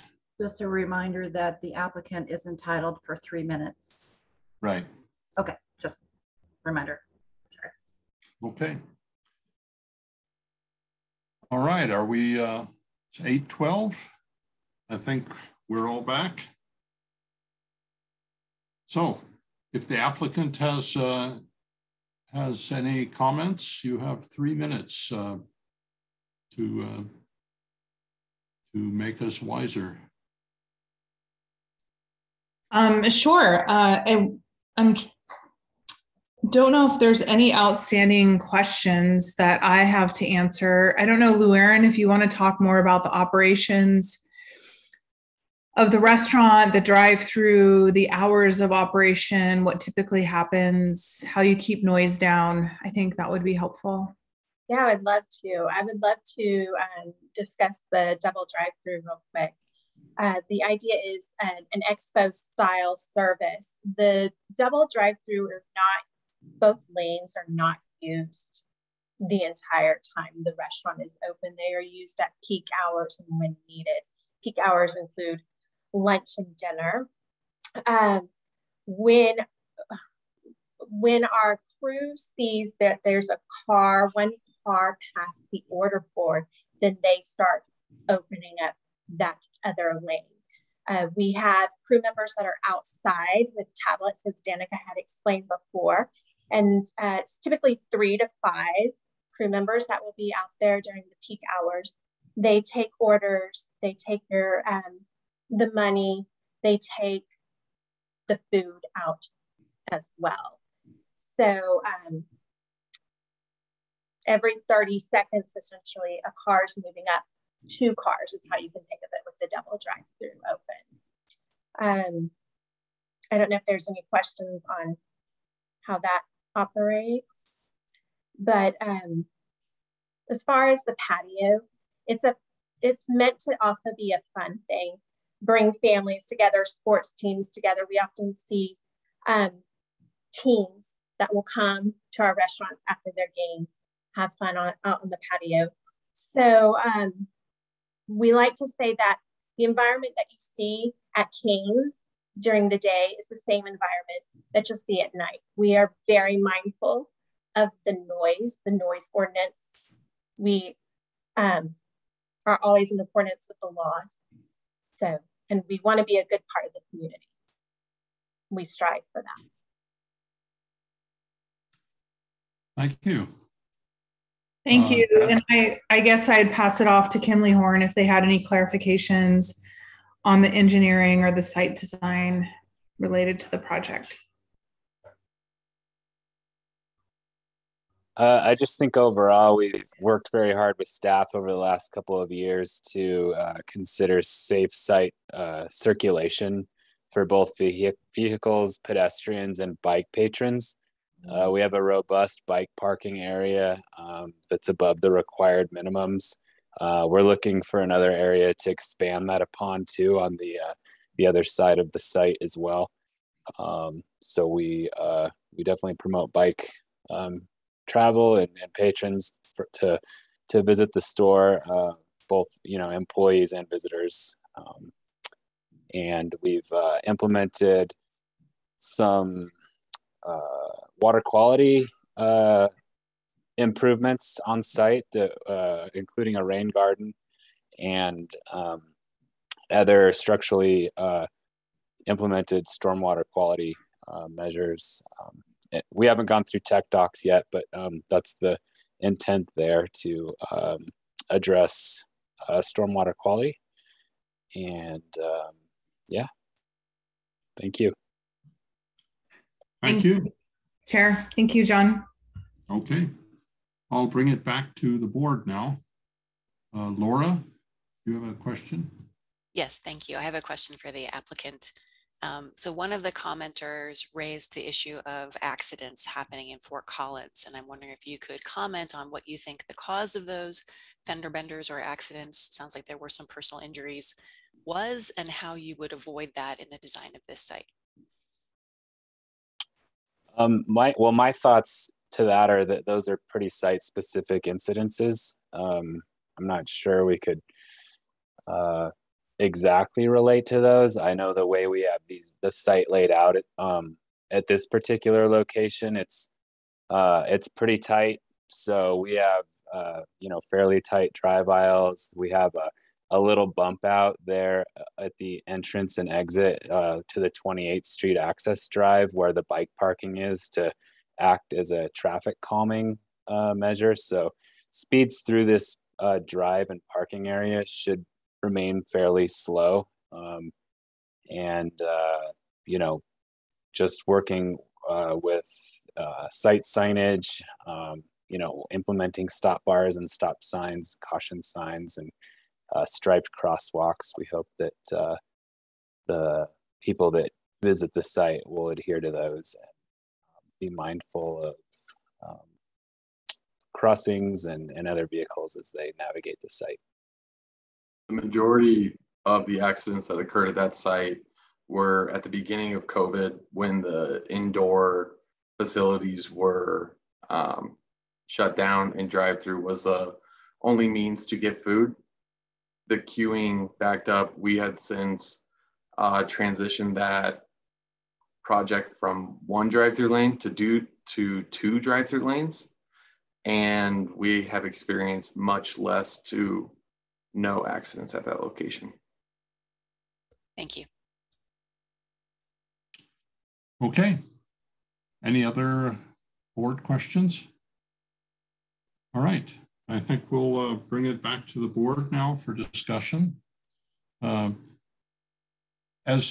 you know, I see Hella has her hand up. Thank you, John. Yeah, I just noticed that the staff memo, as always, has a recommended motion language, and I just noticed that a portion of the language is missing. It's not referring to the recommended conditions of approval. So I just wanted you to be aware of that. And if you guys want to use that language, then I can help you add the missing language. Thank you. Thank you for making that clear. Yeah. Lisa? Yeah. So thank you. Thank you to staff, and thank you to the applicant and members of the public. So I'm partially framing what I'm thinking, and then I guess also maybe setting the stage to hear from other board members. I assume we've moved into board discussion. Yes, John, I'm not stepping on your toes. So it seems to me. Lisa, yeah. Before you start on that, I'd just like to point out that we have a matrix on this matter that Charles has supplied. And there are three main issues that we're being asked to consider. The first is whether this project is consistent with existing use review criteria within section 9.2.15. The second is whether the drive-through facility is consistent with the relevant criteria. And the third is whether the requested parking reduction meets the criteria.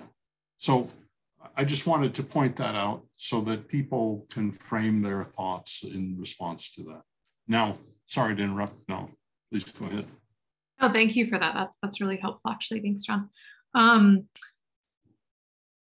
Yeah, so I think what I would say overall is it seems in general, the use that is this restaurant or something similar being on this site, this location seems reasonable.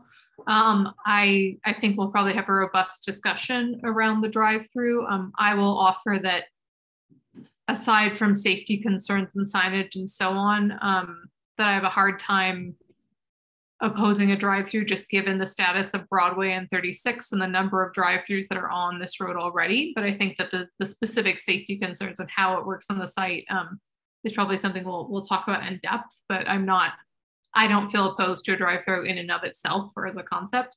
And I think, again, it would meet the criteria. The parking reduction also does not concern me. And then one other thing that's not in that list from staff that I think is a fair point of discussion, and I imagine we'll talk about, and I'm looking forward to hearing from other board members, is around the hours, and how late it goes and how that compares to other restaurants on the site, which I guess gets into use as well. But that's kind of where I'm at, just to kind of share with staff what I'm thinking about and what I think we're about to talk about. And I'm just kind of curious to hear from folks as you bring forward what you've got, you know, if that's the same things you're thinking about, or folks are feeling opposed to the use in general, if there's major concerns about the drive-through at all, you know, or where we're at. So that's a little bit about what I'm thinking. Thank you. Okay. Interested in other thoughts here as well. Mark, what do you think?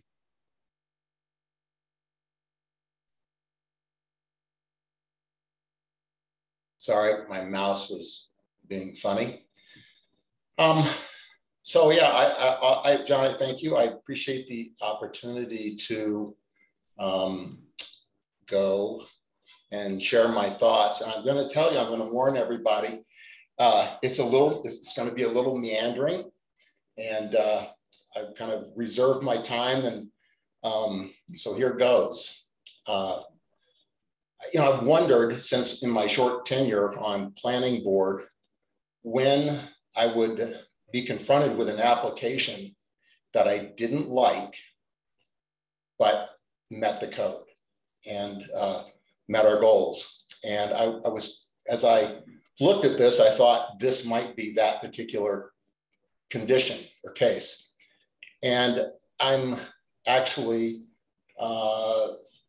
find that it does not meet the code. So I don't have a conflict with my vote. I am in support of voting against this approval of this use review.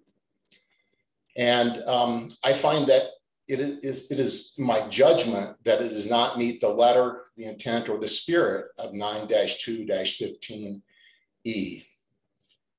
And you know what we're doing tonight is a quasi-judicial hearing, and this is important because if the applicant had come with a proposal that was strictly by right, we wouldn't be here. We wouldn't be having a use review. You know, we are here to judge and interpret and apply our best judgment based on a code that can't be 100% interpreted. If we did, we'd just apply AI to this and away we'd go. We wouldn't have to have late nights on planning board. So when I think about when I reviewed this package, I spent a lot of time within both the code, but mainly within the Boulder Valley Comprehensive Plan. And you know, the plan doesn't mention drive-throughs or promotion of drive-throughs as an aspiration. The plan doesn't mention drive-throughs at all. It does talk about things like neighborhood character. And in this case, you know, I find that the most part of this neighborhood character is a suburban, auto-centric, kind of crappy experience for that experience at 28th Street is just not great. And I think one of the exceptions is the neighbor, and that is the Rayback. The Rayback Collective is the kind of thing that improves the character of this neighborhood. And an additional drive-through, and I have nothing against fried chicken. I like fried chicken, but an additional drive-through does not improve the character and help us move forward in our BVC or city goals. You know, and going back to the Rayback for one more minute, the west side of the Rayback, the backside of the Rayback, if you go by there year round, but especially, you know, 8-9 months out of the year, that bike rack is full. That site is full of families queuing up to get similar sorts of food, but you know, they are outdoors. It's an outdoor experience, and they have arrived by walking by the creek path. They might have arrived by car. The parking lot's pretty full, but the bike rack is packed. And so I contrast this proposal with the character of something like the Rayback.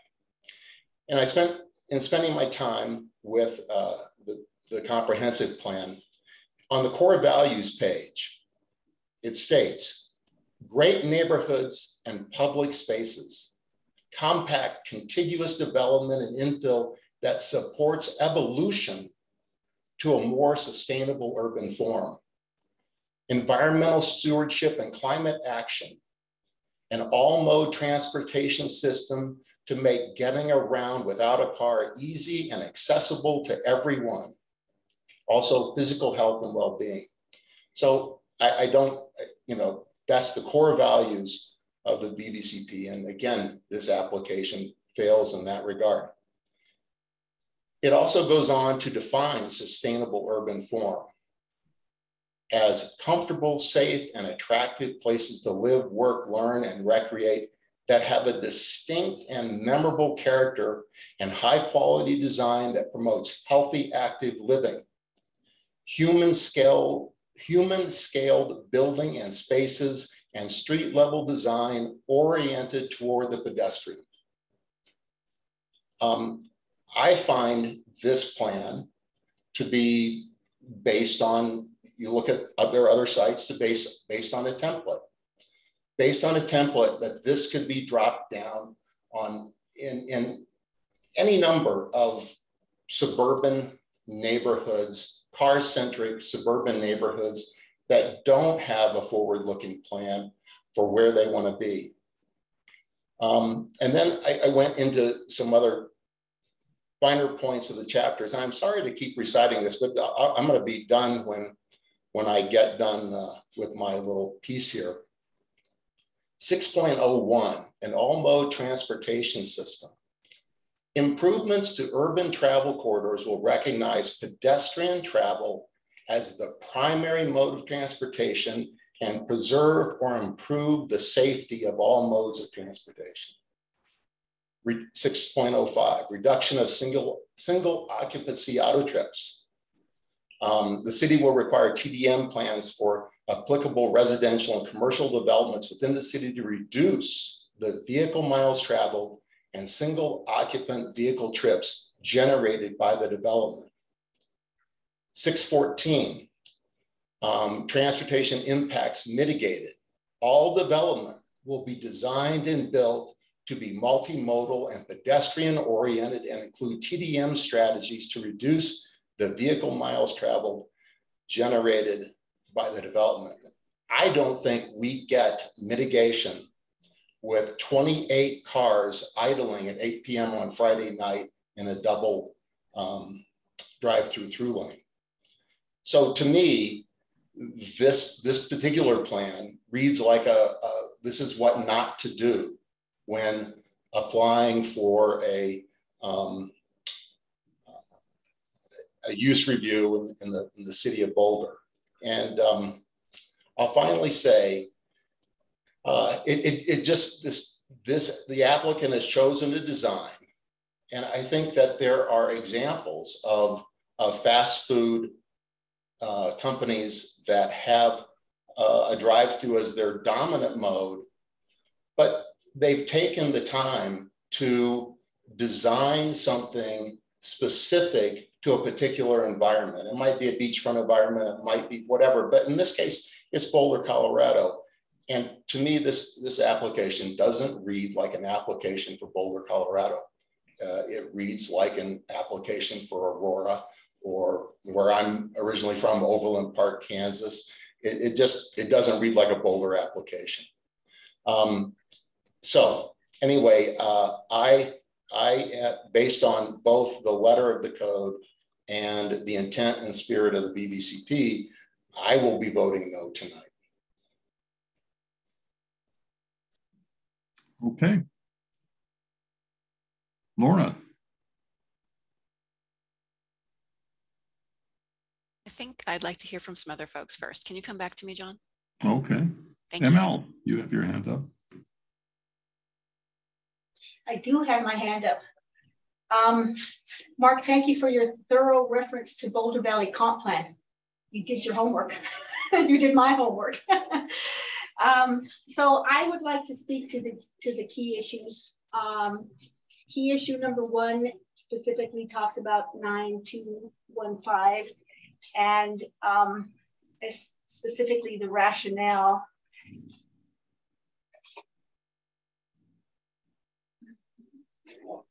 Yes, Number two, the rationale, providing a direct service or convenience or reducing adverse impact to the surrounding uses or neighborhood.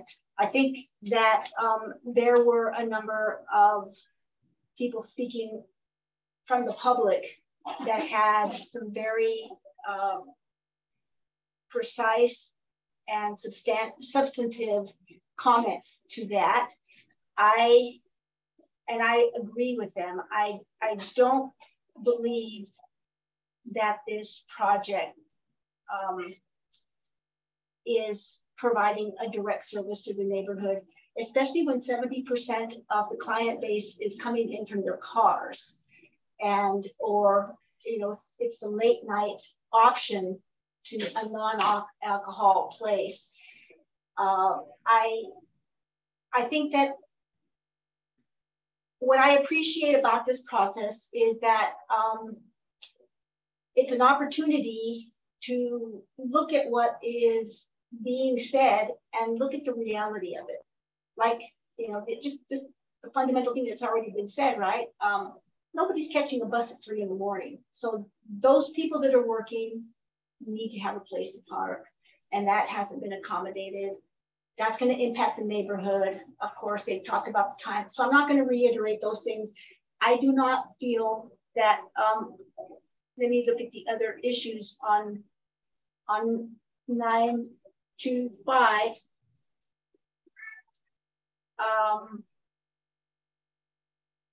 Yeah, I didn't have any. That was my number one for saying it does not meet key issue number one.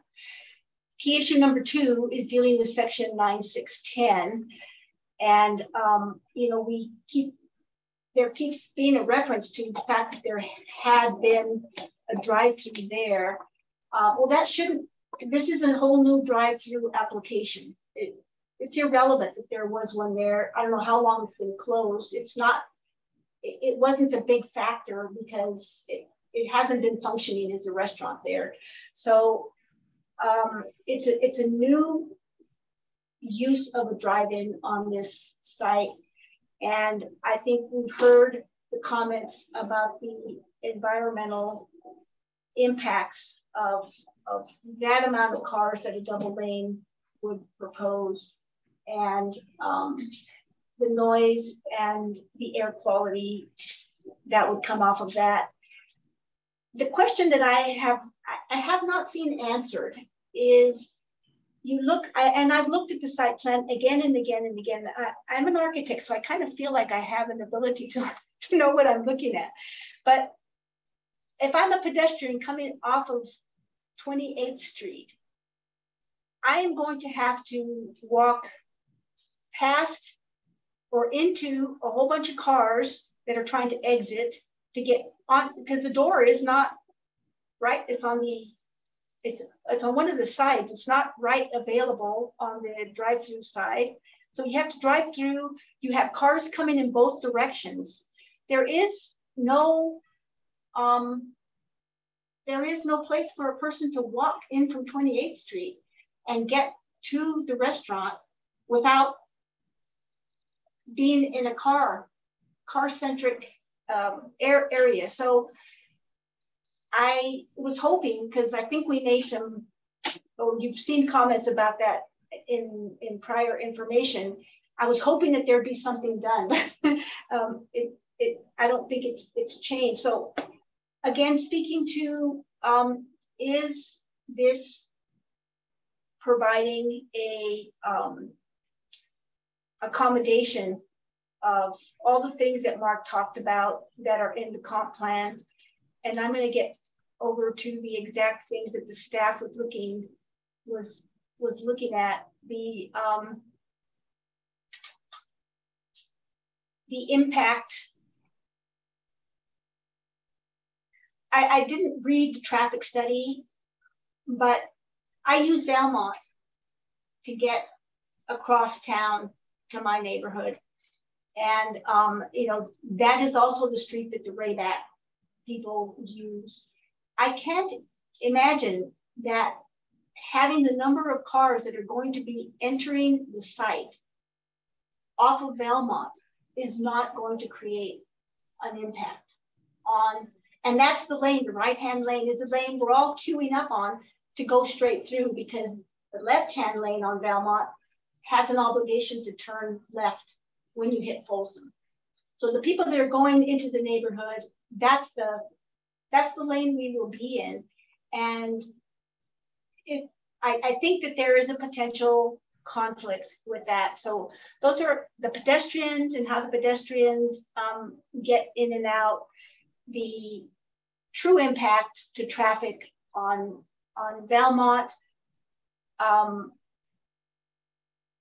think that the description that, well, it's already 28th Street is already a big street. There's already cars, there's already glare, there's already noise, there's already pollution. You're not going to significantly add to that. Well, I think the goal is we want to start reducing that. And to just say it's already bad, we're going to be equally bad or not more bad. I think it's a difficult statement to validate the that it's not making anything any worse. We would look for, are we making something better? And let me see, that might be. So key issue number 2, no, I don't believe that it was key issue number 2 either. And I just spoke to that, that's 9610. So that would be my position. I think key issue 3 has to do with the parking reduction. And again, I would only point out that if you're not accommodating staff, I think that is going to have a negative impact on the surrounding properties. So I am inclined to decline this application as well. Okay, thank you. Sarah. So I want to appreciate all of my colleagues' comments. I'm basically more in line with Lisa. I think that the code allows for drive-in operations in this zone, and I'm not sure that we have the parameter. We have the. I'm not sure that what it means to say no to something because you don't like it. There's lots of projects that come along that one doesn't like, but that meet code, essentially meet code. And in this case, this is an allowed use. I personally, if we were to move forward with this, I would want to change the hours of operation to close at the same time that Rayback does. So that it is in keeping with the general gist of the neighborhood serving businesses. You know, it's this is one of those challenges when the landowner wants to use the land a certain way, and we may or may not think it's the best use of that land. I appreciate all the issues that Mark brought up from the Boulder Valley Comp Plan, and we'll just make an aside that this is one of the reasons why limiting the site review update to just a few elements of the Boulder Valley Comp Plan is a bad idea from our perspective. There are a lot of other issues within the Boulder Valley Comp Plan that we are going to want to reference at any given time in any given project. But generally, I have to agree mostly with Lisa, and I understand both NL and Mark's concerns. Laura. Thanks, John. So, you know, I do hear where Lisa and Sarah are coming from, and I struggled with this because, you know, I'm also sympathetic to this is not the direction that we're trying to take Boulder per the Boulder Valley Comp Plan. But for this particular use review, I don't think that the Boulder Valley Comp Plan is fair game. That's not one of the criteria that we are asked to use to judge a use review on. We're only supposed to use the use review criteria. And in this case, also the specific things that apply to the drive-throughs, those criteria, and also the specific things that apply to the parking reduction, since that's now within our purview since we're doing a use review. So I looked really hard at those particular criteria. You know, like Mark, I want to enact my role in a way that is not just about my values, my emotion, but is true to the code, right? And so there's one thing that particularly bothers me, which staff have not explained yet, and we haven't asked them about that, to be fair.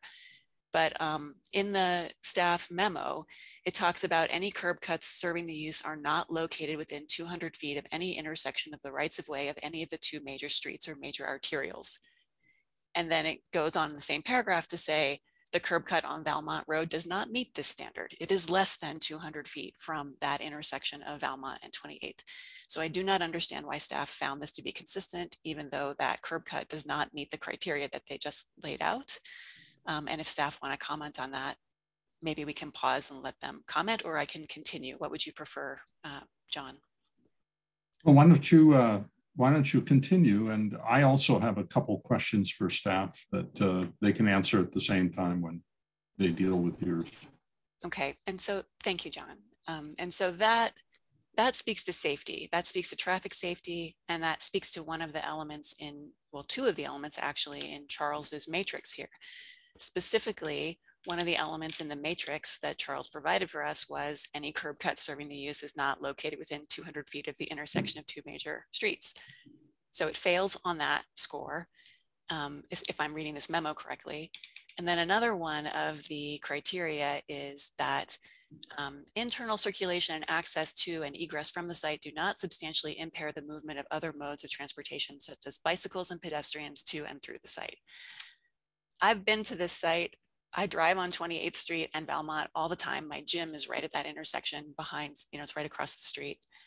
And I do have concerns about this double drive-through, and I absolutely am convinced that staff and the applicant have worked super hard to make this the best design possible for this particular site. And I'm still not convinced that it works and that it will be safe. I do fear that there will be accidents, that there will be people hurt, and that there will be impacts to traffic from people, for example, going north on 28th who want to get into this restaurant. They see the Raising Cane's and they make an illegal U-turn. That is absolutely going to happen, and it's going to happen frequently. I am concerned that people who have just made that illegal U-turn and then are trying to quickly get off of 28th Street may not stop and carefully look for pedestrians who are coming from the south through that corridor that is basically a tunnel between trees and that screening wall. I'm not a design architect, I'm not a traffic engineer. I don't know how you would make it any better. I'm not sure. I mean, Danica, I think, mentioned that they looked at putting the drive-through lanes in other places on the site. And I just am not sure with that sort of horizontal configuration of those two sites put together and where it is and how wide it is and everything, maybe there isn't a great way to accommodate a double drive-through that is safe for crossing that multi-use path. I'm not sure that there is a configuration that would have that kind of safety and also have that screening that is required by the code. So at least on those two issues that are related to number 2, the drive-through criteria, for me, I have serious doubts. I have a hard time saying yes to this project. And then also in terms of the parking reduction, I definitely think that 26 spaces for 10 to 15 employees plus upwards of 100 seats, and the sports teams that might come and visit with all of their kids and all of the families and all the cars that come with that, I'm not sure that 26 parking spaces is enough. And there is no convenient on-street parking on either 28th or Valmont. And I just don't know what that's going to do to people who they're like, yay, let's go have a team dinner. And we won the game, we're buying chicken. And then they go to that site and there's not, the space to park. So they're going to be circling the neighborhoods and whatnot. That's just one example, but I do think that if they're expecting that amount of flow of traffic through the site, that number of parking spaces, I'm not sure that it's adequate. And in addition to the circulation concerns within the site. And I haven't even mentioned all of the concerns I have. Like I think ML brought up a really good one that was also brought up in the comments, perhaps by Community Cycles, about pedestrians approaching from the south on 28th Street and how they have to cross that exit, that curb cut exit on 28th Street, and they have to cut across that traffic twice. They have to cross it once to get over by the bike corral and then head down towards the doorway and then cross it again to get into the door. And we know that there's going to be a lot of cars going in and out, especially at peak times. And so I just feel like why are we setting ourselves up for a potentially dangerous traffic and pedestrian situation? I'm going to stop there. Well, thank you. I'll throw my 2 bits in now. But first, there'll be a question for staff that we had some questions from Laura, and I have a question also, and that is staff's comments regarding the wall separating the restaurant from 28th Street.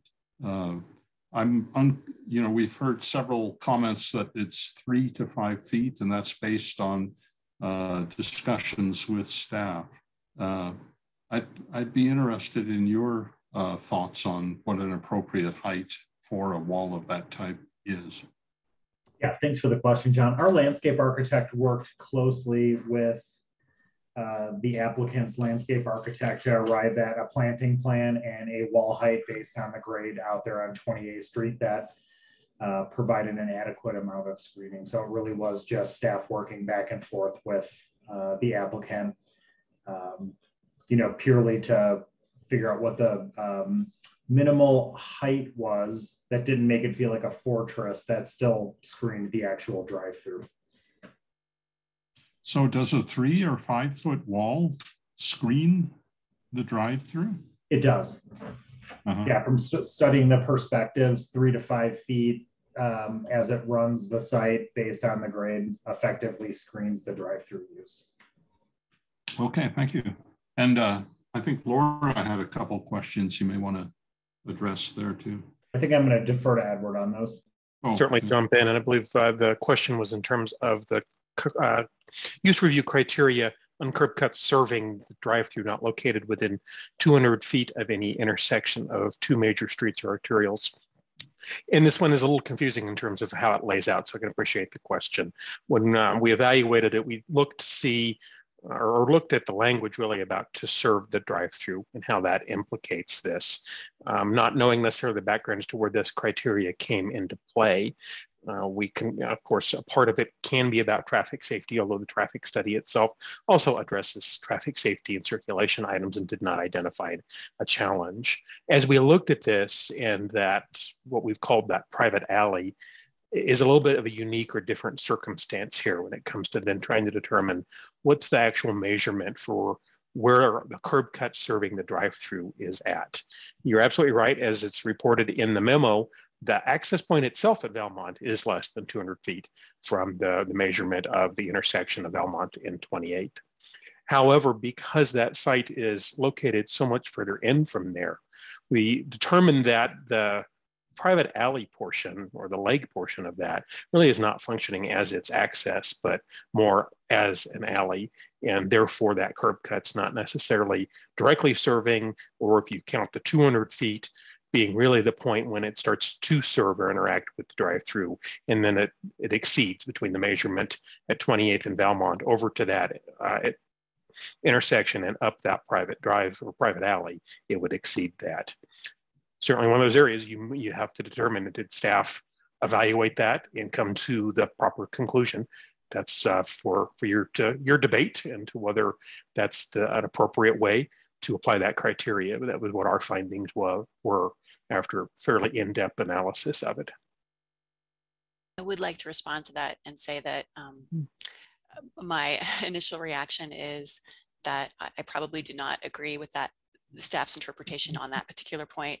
I have great respect for staff and the work that you do, but if the intention is that the curb cut is less than 200 feet from the intersection, we have already established, I think, that Valmont entrance is an essential in and out point for the restaurant, because and I think in response to a question by Sarah, said that having just one entrance on 28th Street would not adequately serve the circulation of that site. So that curb cut that leads to that private alley, that leads to the drive-through, appears to be an essential access point for the restaurant. So I would respectfully disagree with staff's interpretation on that.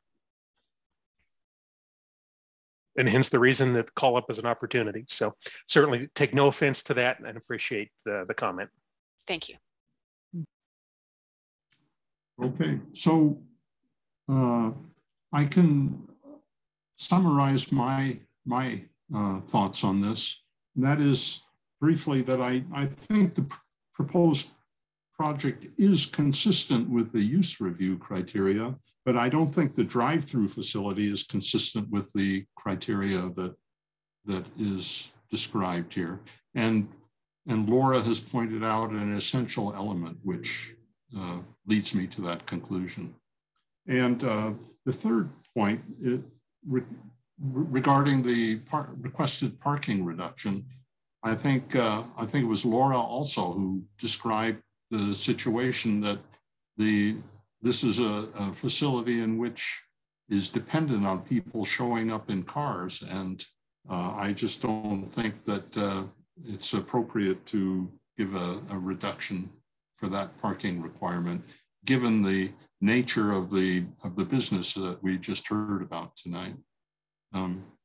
Anyway, so that's my thoughts in brief. In general, I'm very sympathetic with the points made by Mark and ML with respect to how does this fit in with our Boulder Valley Comp Plan objectives and goals.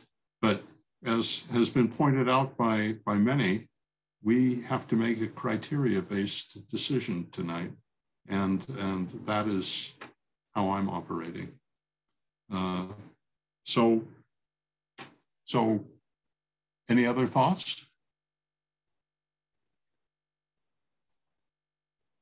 Sarah. So I just think from Accounting Nose's perspective, at least 4 of the 6 are opposed, as I'm hearing it, based on various and sundry criteria. And I won't speak for Lisa, but I'm happy to support the majority and see where that takes us. Yeah, I mean, I'm kind of open either way. Again, I don't feel like it's a hill to die on or anything. I'm not like super in love with the drive-through. I just have a hard time. I mean, I use drive-throughs on that street. It's a state highway. I don't agree with it, I guess, but I'm not overly concerned about it if we want to go, if that's where everybody's leaning. I don't feel the need to make a giant stand on that. I think I'd be more curious to kind of dig in and see. I mean, they're going to have to redesign their entire thing. So, it might be useful to hear from the applicant on whether they'd like a straight rejection so they can go back and redesign if that's where we're leaning. I'm not sure it's going to be that useful to provide like a friendly or a conditional approval. I'd just be curious to dig into that, what's actually useful to the applicant, because I could see us spending a lot of time trying to condition it or something, and when it might actually be easier for them to just get a rejection than decide what their business case is and whether they're coming back or not and what with. But I don't know when and if we can bring that to them. Okay, ML. Thank you, John. I just want to maybe clarify that the key issue number 1 and number 2 were very specifically about the use code. And those are the 2 issues that I spoke to. So I don't think that they meet the applicable code, as opposed to referencing the values in the Boulder Valley Comp Plan, which I think is a brilliant thing to do as well. But I agree, we do have an obligation to the actual jurisdictional requirements of the use code, and so that's where my comments are about. Key issue number 1 and key issue number 2, I don't think have been met, and those have to do with code 9215 and code 96010. So just to clarify, thank you. Okay, Mark? Thanks, John. I just want to state that while, yes, I did reference a lot of aspirational things in the Boulder Valley Comprehensive and the BVCP, I'm basing my vote on what I judge to be the failure to meet the use review criteria 9-2-15 small e 2A provides direct service or convenience. So the applicant must meet this, provides direct service or convenience to, or reduces adverse impacts to the surrounding uses or neighborhood. And B, not so much applicable, C, is necessary to foster a specific city policy as expressed in the BVCP, including without limitation, historic preservation, modern composite, etc. But mixed uses. Anyway, I don't find, in my judgment, and Laura's particular bit of traffic engineering just is kind of icing on this cake that this is that it meets the criteria. So I appreciate Sarah reminding us of the responsibility to judge based on the code and not our likes and dislikes. And but anyway, I believe that I am doing that, and I encourage, understand that you all will do the same in terms of exercising your judgment as to whether or not it meets the code. Okay, yeah, you made that point very well. Thanks. All right. Further comments? I think we might be ready to take the formal vote here then. So can I ask, if I remember some previous conversations with folks where they have said, we tried to condition this to make it acceptable. I'm not sure that there are conditions. As I said, I think that the applicant and their team and city staff have done the absolute best that they could to make this kind of use work on this property in this location with these configurations. I'm not sure that there are any conditions that would, for me, make me vote yes. So if we simply wanted to deny the application rather than try to condition it, what would that look like? We would just. I think Hella has something to tell us here.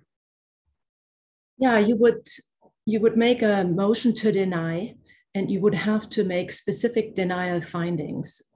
I think at least our new board members have done a denial yet. No. And most of the time, staff recommends approval after having worked with an applicant on a project for a while.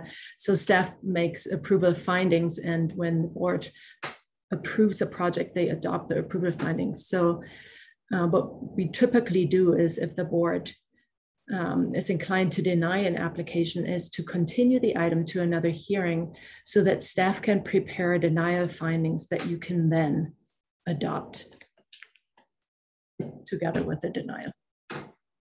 Okay, thank you. Mark. One of the things that I'm going to add a little bit to that, that has to happen within 30 days of the public hearing of the item. So one of the things to consider is to what date to continue the item, considering that the recess is coming up. Okay, thank you. That's useful. Mark. Yeah, just a procedural legal question, probably for Hella. If board member A makes staff's motion, board member B seconds it, and then board members C, D, E, and F vote against it, does that put us in exactly the same spot as continuing it to a later date? And with staff's recommended motion, do you mean a motion a board member makes a motion to approve, but it doesn't get 4 votes of approval. Exactly. Yeah. Yeah. In this particular case, the board's rules state that if there's not an affirmative vote of 4, then it's in a denial. But my recommendation would be, if it sounds like that at least 4, maybe more than 4, find that the review criteria have not been met, I would recommend that you make a motion to deny. Either way, you have to, my recommendation is that you adopt denial findings if you deny the application. I do think that puts us in a bind though, Hella, because we don't have another meeting on the calendar until the 19th. That was going to be my point exactly. Yeah, I think you could draft denial findings tonight, but the other thing to consider would be to schedule it for next Thursday. You were going to meet next Thursday on the joint board meeting that was organized by the EIB, I think. We could schedule a meeting just for this item and the adoption of the findings. And we would have to hustle a little bit to draft the findings and get them to you so that you have time to read them before the meeting. So there'll probably be very little time. But all you would have to do if you agree with those findings would be essentially to make a motion to deny and adopt the findings. So it could be a very short meeting. And Hella, are you, oh, sorry, John. Go ahead, Emil. Hella, are you saying that this is the way, rather than us trying to justify the reasons tonight, trying to figure that out, that just hand it back and you guys can organize it so that it is legal and clear and coherent? That would be my recommendation. Yeah, got that. Thank you. And maybe one of the things to check in on is who would be available next. Yes, I think we have to look at that. Let's do a quick survey. Who all would be available a week from tonight to participate in that? 1, 2, 3. I'd be available. I know George is not available, but he's not here now anyway. So. And Sarah, I may or may not be. I'm sorry, I can't commit in the moment, but possibly. Well, it sounds like the 4 of us who want to deny would be able to be there. Is that sufficient, Hella? Yes, that's sufficient. If somebody gets sick, then that would be difficult, although it would be a very brief meeting. So don't get hit by a bus while crossing a curb cut. All right, so do we need to make a motion to continue this until next week?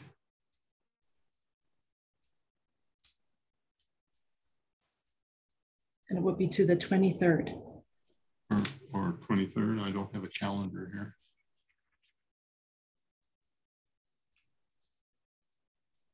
That's next week. Yeah. Thursday the 23rd. So I'll be happy to move to continue agenda. Item 5B. Agenda item 5B to Thursday, June 23rd at 6 p.m. I second. Okay. Is this something we need to take a roll call? All in favor? Let's see. Sarah? I'm sorry. Do we need to explain in our motion, in the motion that Mark just made, why we're moving it to, why we're continuing it for a week? Not necessarily, but you could, for the drafting of denial findings, you could add that to your motion. Mark, would you be okay if we added that just so that, great. I agree. I'm okay with that as well.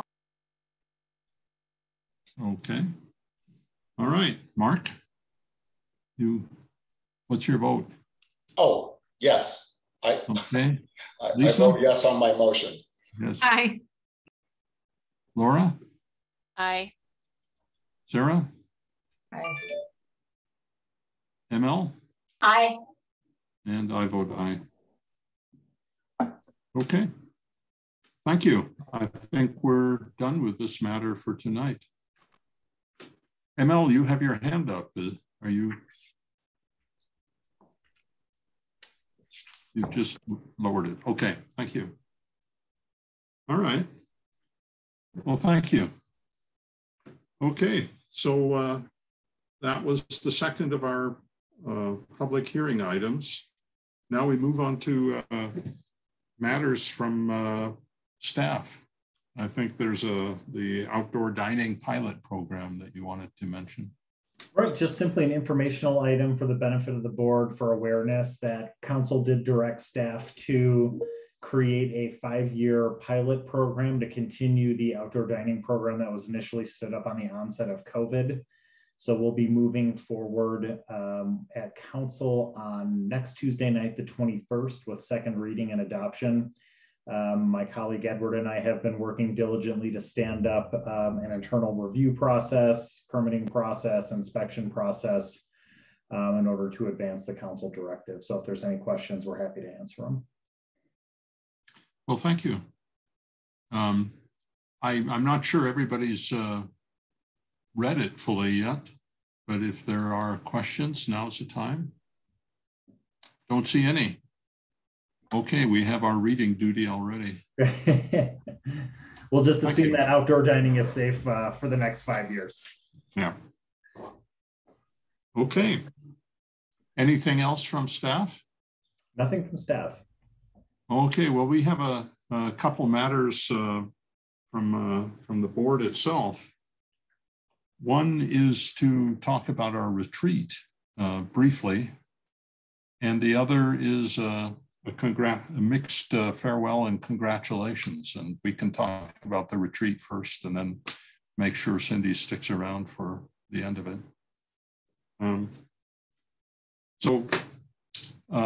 Just to inform you, Sarah and Charles and Cindy and I and who else was there? David Gare. No, he wasn't there. Yeah, it was the new planning director. Brad Mueller. Oh, right, Mueller. Have met. Staff suggested a specialist, and Sarah and I think she sounds pretty good. Someone who can join us for 2 or 3 hours of our retreat to help us move ahead and make our meetings more efficient and clarify our role. And Sarah, you may want to describe it more coherently than I am. No, you're very coherent. Okay. Anyway, so we have asked her to join us for the retreat to help us with basically with our process, to try and make our decisions more satisfying, more complete, and our meetings shorter. That seems well sorted out. The question is, do we want to have another session at a different time to talk about other issues that ML, for example, has raised, and which you folks may want to bring up also? This meeting with the late Mara is her name, I think, you recall? Maro, M-A-R-O. Maro, yeah, Maro Zagoras. Is likely to take 2 to 3 hours. And so that may be pretty long if we want to talk about other things in addition to that. And so we were wondering if you would like to take another half day at a different time to deal with other matters that are of interest to you. So we could schedule it if you're interested, if there is adequate interest. Mark? So am I hearing this? So the retreat generally has, I think we talked about this last time, information from Hella, and then, something special, and then things that the board might want to talk about. But what I'm hearing you say is that this information and training from a person who specializes in helping boards like ourselves be more efficient and effective with our time, would take up, it would be solely for that purpose, and then any other normal retreat considerations would happen at a separate time? Is that what I'm hearing you say? Yes.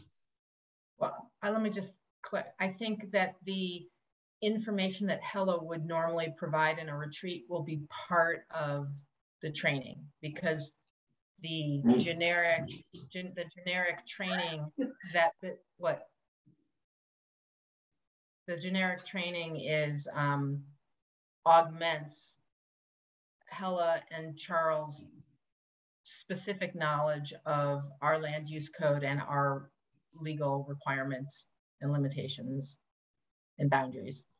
So maybe we could fold in, I mean, my questions really were about, can we highlight and articulate the use code,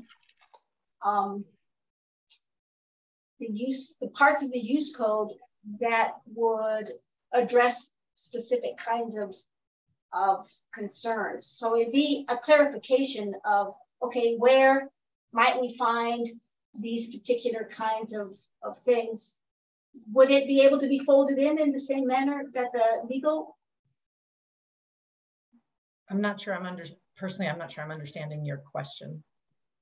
So it sounded like the training would incorporate some of the information that Hella would normally provide, and that Charles and Planning Board would normally provide. And I guess I'm saying, could there be just kind of fold into questions I posed? I don't remember where my questions are.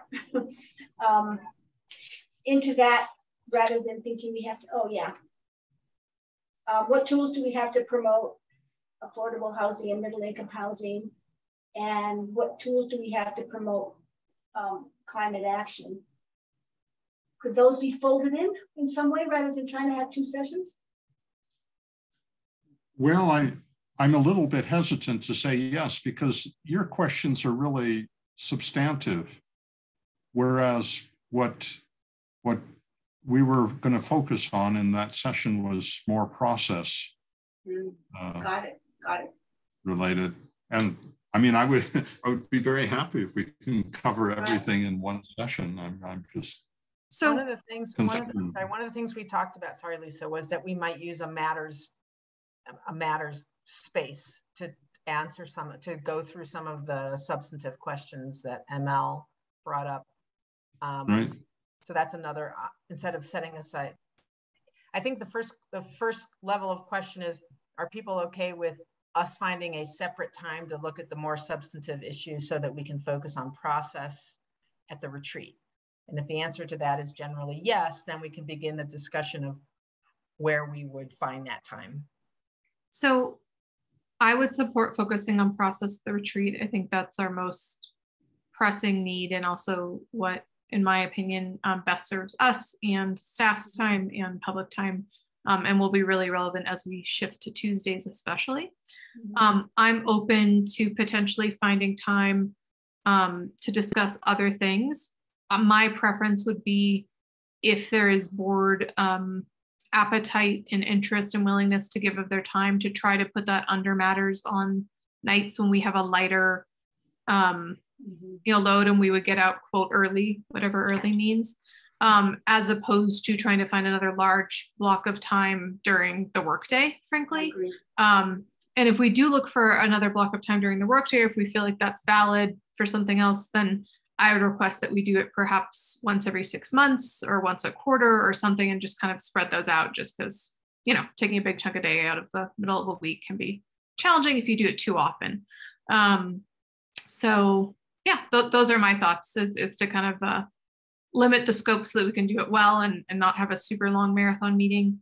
And I like, especially on nights when we're like, oh, we're done, like, whatever, I think it'd be fine. I would feel fine most nights when I've already blocked out time for planning board for that to go on for another I don't know, up to an hour, hour and a half if the rest of the board was into that. Yeah, but less appetite for another big meeting, particularly during the day, unless we spread them out. All right, Mark? I would encourage, whether it's one continuous meeting or it's two separate meetings, that we have the process meeting first, and that process, and we use the tools that we have learned and are encouraged to implement to shorten our meetings for the subsequent meeting. You know, I just want to relate an experience I had. I attended the DAB meeting where we covered the site review criteria. I'm happy to report on that. But the interesting portion of it was from 4 to 6 on a Wednesday or whatever, a week or so ago. And due to various reasons, staff said, hey, we have a 6 o'clock hard stop today. And you know what? That meeting went to 6:05 and then it was over. Well, I think DAB carried on and did a little this sort of work, but the site review criteria review went for 2 hours because staff said it's ending or we are leaving after 2 hours. So anyway, I'm encouraging deadlines, limits, and using the tools that we hope to learn in our first session. So how do you feel about Lisa's suggestion about, rather than having another retreat right away, just having a shorter information sessions and discussions with staff when we have time in a regular meeting? Okay, Laura?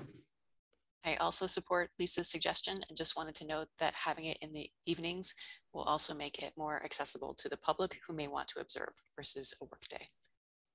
So yeah. I'm supportive. I think it's a great suggestion. Thank you, Lisa. Okay, well, that's good to know. Any other thoughts? My only thought is, could we please get a date on the schedule, on the calendar, so that, because we need to move forward with this and start organizing a plan, getting Mauro and get this done. Good, yes. Did Mauro happen to give dates of her availability at all? She seemed to indicate that she has some pretty broad availability over the summer here, so okay. I think she can work with us. Okay. I haven't missed a doodle poll or something. No, I didn't send one out because I was waiting until folks had met with Mauro. Okay. And so that's what I was waiting on. Okay, good. Excellent. All right. So now we can move on to something even more fun. That's to say goodbye to Cindy. Although you'll do a doodle poll tomorrow. So I'm never far away. Anyway, Cindy, you've been fantastic. And we are sad that you're disappearing from planning board, but happy that you're doing something new and interesting and thrilling for you. Well, thank you. And I can just say you've been just tremendous, and I wish you nothing but good luck. And I think ML has something for you. Well, thank you so much. Yeah. Is it possible for me to share my screen? Oh, I will make it possible. Let me do that here. Thank you. We got you a whole litter of kittens, Cindy. And here come their pictures. How exciting. You get to get rid of these kittens that you've been trying to herd. Very successfully, by the way. Thank you for your wonderful work and keeping us aligned. All in the same basket. Yeah, I try. Can you see our screen? I can. Oh, thank you so much. Oh, that's great. I love it. I love it. So we're all cheering you on. We've loved, I mean, I've only been here for a couple of months or so, but you know, you have done an amazing job of keeping us posted and keeping us up to date and keeping us informed. And just being there, and your wonderful little notes and little images that you put out with your Friday and schedules, and it's just been a pleasure on every level. And so we have this card for you, and we've also have something that we need to get to you. We've gotten you a gift card from the Boulder Pearl Street merchants.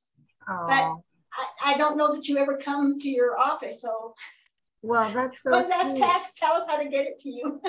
I will let you know how to get it to me. That's so sweet. That's so thoughtful of you guys. I really appreciate that. Thank you so much. Thank you. You're making it hard to leave. Well, anyway, thanks a million. You've just done a fantastic job. So we're very grateful. I'm the longest standing planning board secretary you guys have ever had. I was just going to say that. Yep. Wow. Big shoes to fill. I know transportation can make signs, and somehow I feel like that should be some kind of a sign. I'm just pinning that for staff if you get excited. I don't know if Edward's still on, but we'll see what we can do. Make her a sign. Make her a street sign. I bet Natalie will prove it.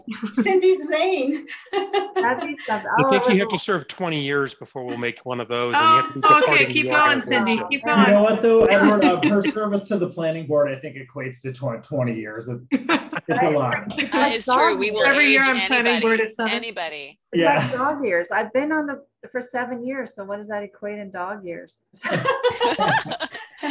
It's 49. Okay. Well, I'm still Well, with the city, so I'm not going far. I'm still staying. So anyway, We'll thanks a miss you. million for everything. well, thank you. Well, maybe I'll come and present in front of the planning board. Who knows? We would love that. Well, be kind. So anyway, we do have a meeting. We do have a meeting next week, if only to. I will be there. I've got 1 more week to go, so I'll be there. So you'll help us get it going then. Thank you. Okay. Mark, you have something? Yeah, I just wanted to say that, we've all expressed our appreciation for Cindy and her great personality and wonderful manner. And I wanted to specifically praise her for her minutes. Having experience on other boards and commissions and working groups. And the other day, in preparation for that DAB meeting, I went back through our 6-hour-long site review meeting, and I called Cindy with a question, and she was doing the same thing. And I thought, oh my God, she actually has to make sense of this. I'm just making a few notes and presenting, but she actually has to make sense of this thing and type it into a couple pages and condense it. And she does that with an incredible amount of skill. And so I'm just hoping that there is some, guidebook that you can hand to your follow-on and say, here's how you do this. Here's the magic, because I consider it magic. So thank you. Thank you. It took some time to learn how to do that. It wasn't easy, but it took some time. And so just remember, I've had to listen to your meetings twice. You are a trooper, Cindy. Yeah. A gem, and we are sorry to lose you. Oh, But we do get to see you next week. So yes. That's nice. I will be here next week. Thank you so much, you guys. I appreciate it. I've learned a lot. Okay. Learned a lot with you guys. I really learned a lot. All right. Thank you.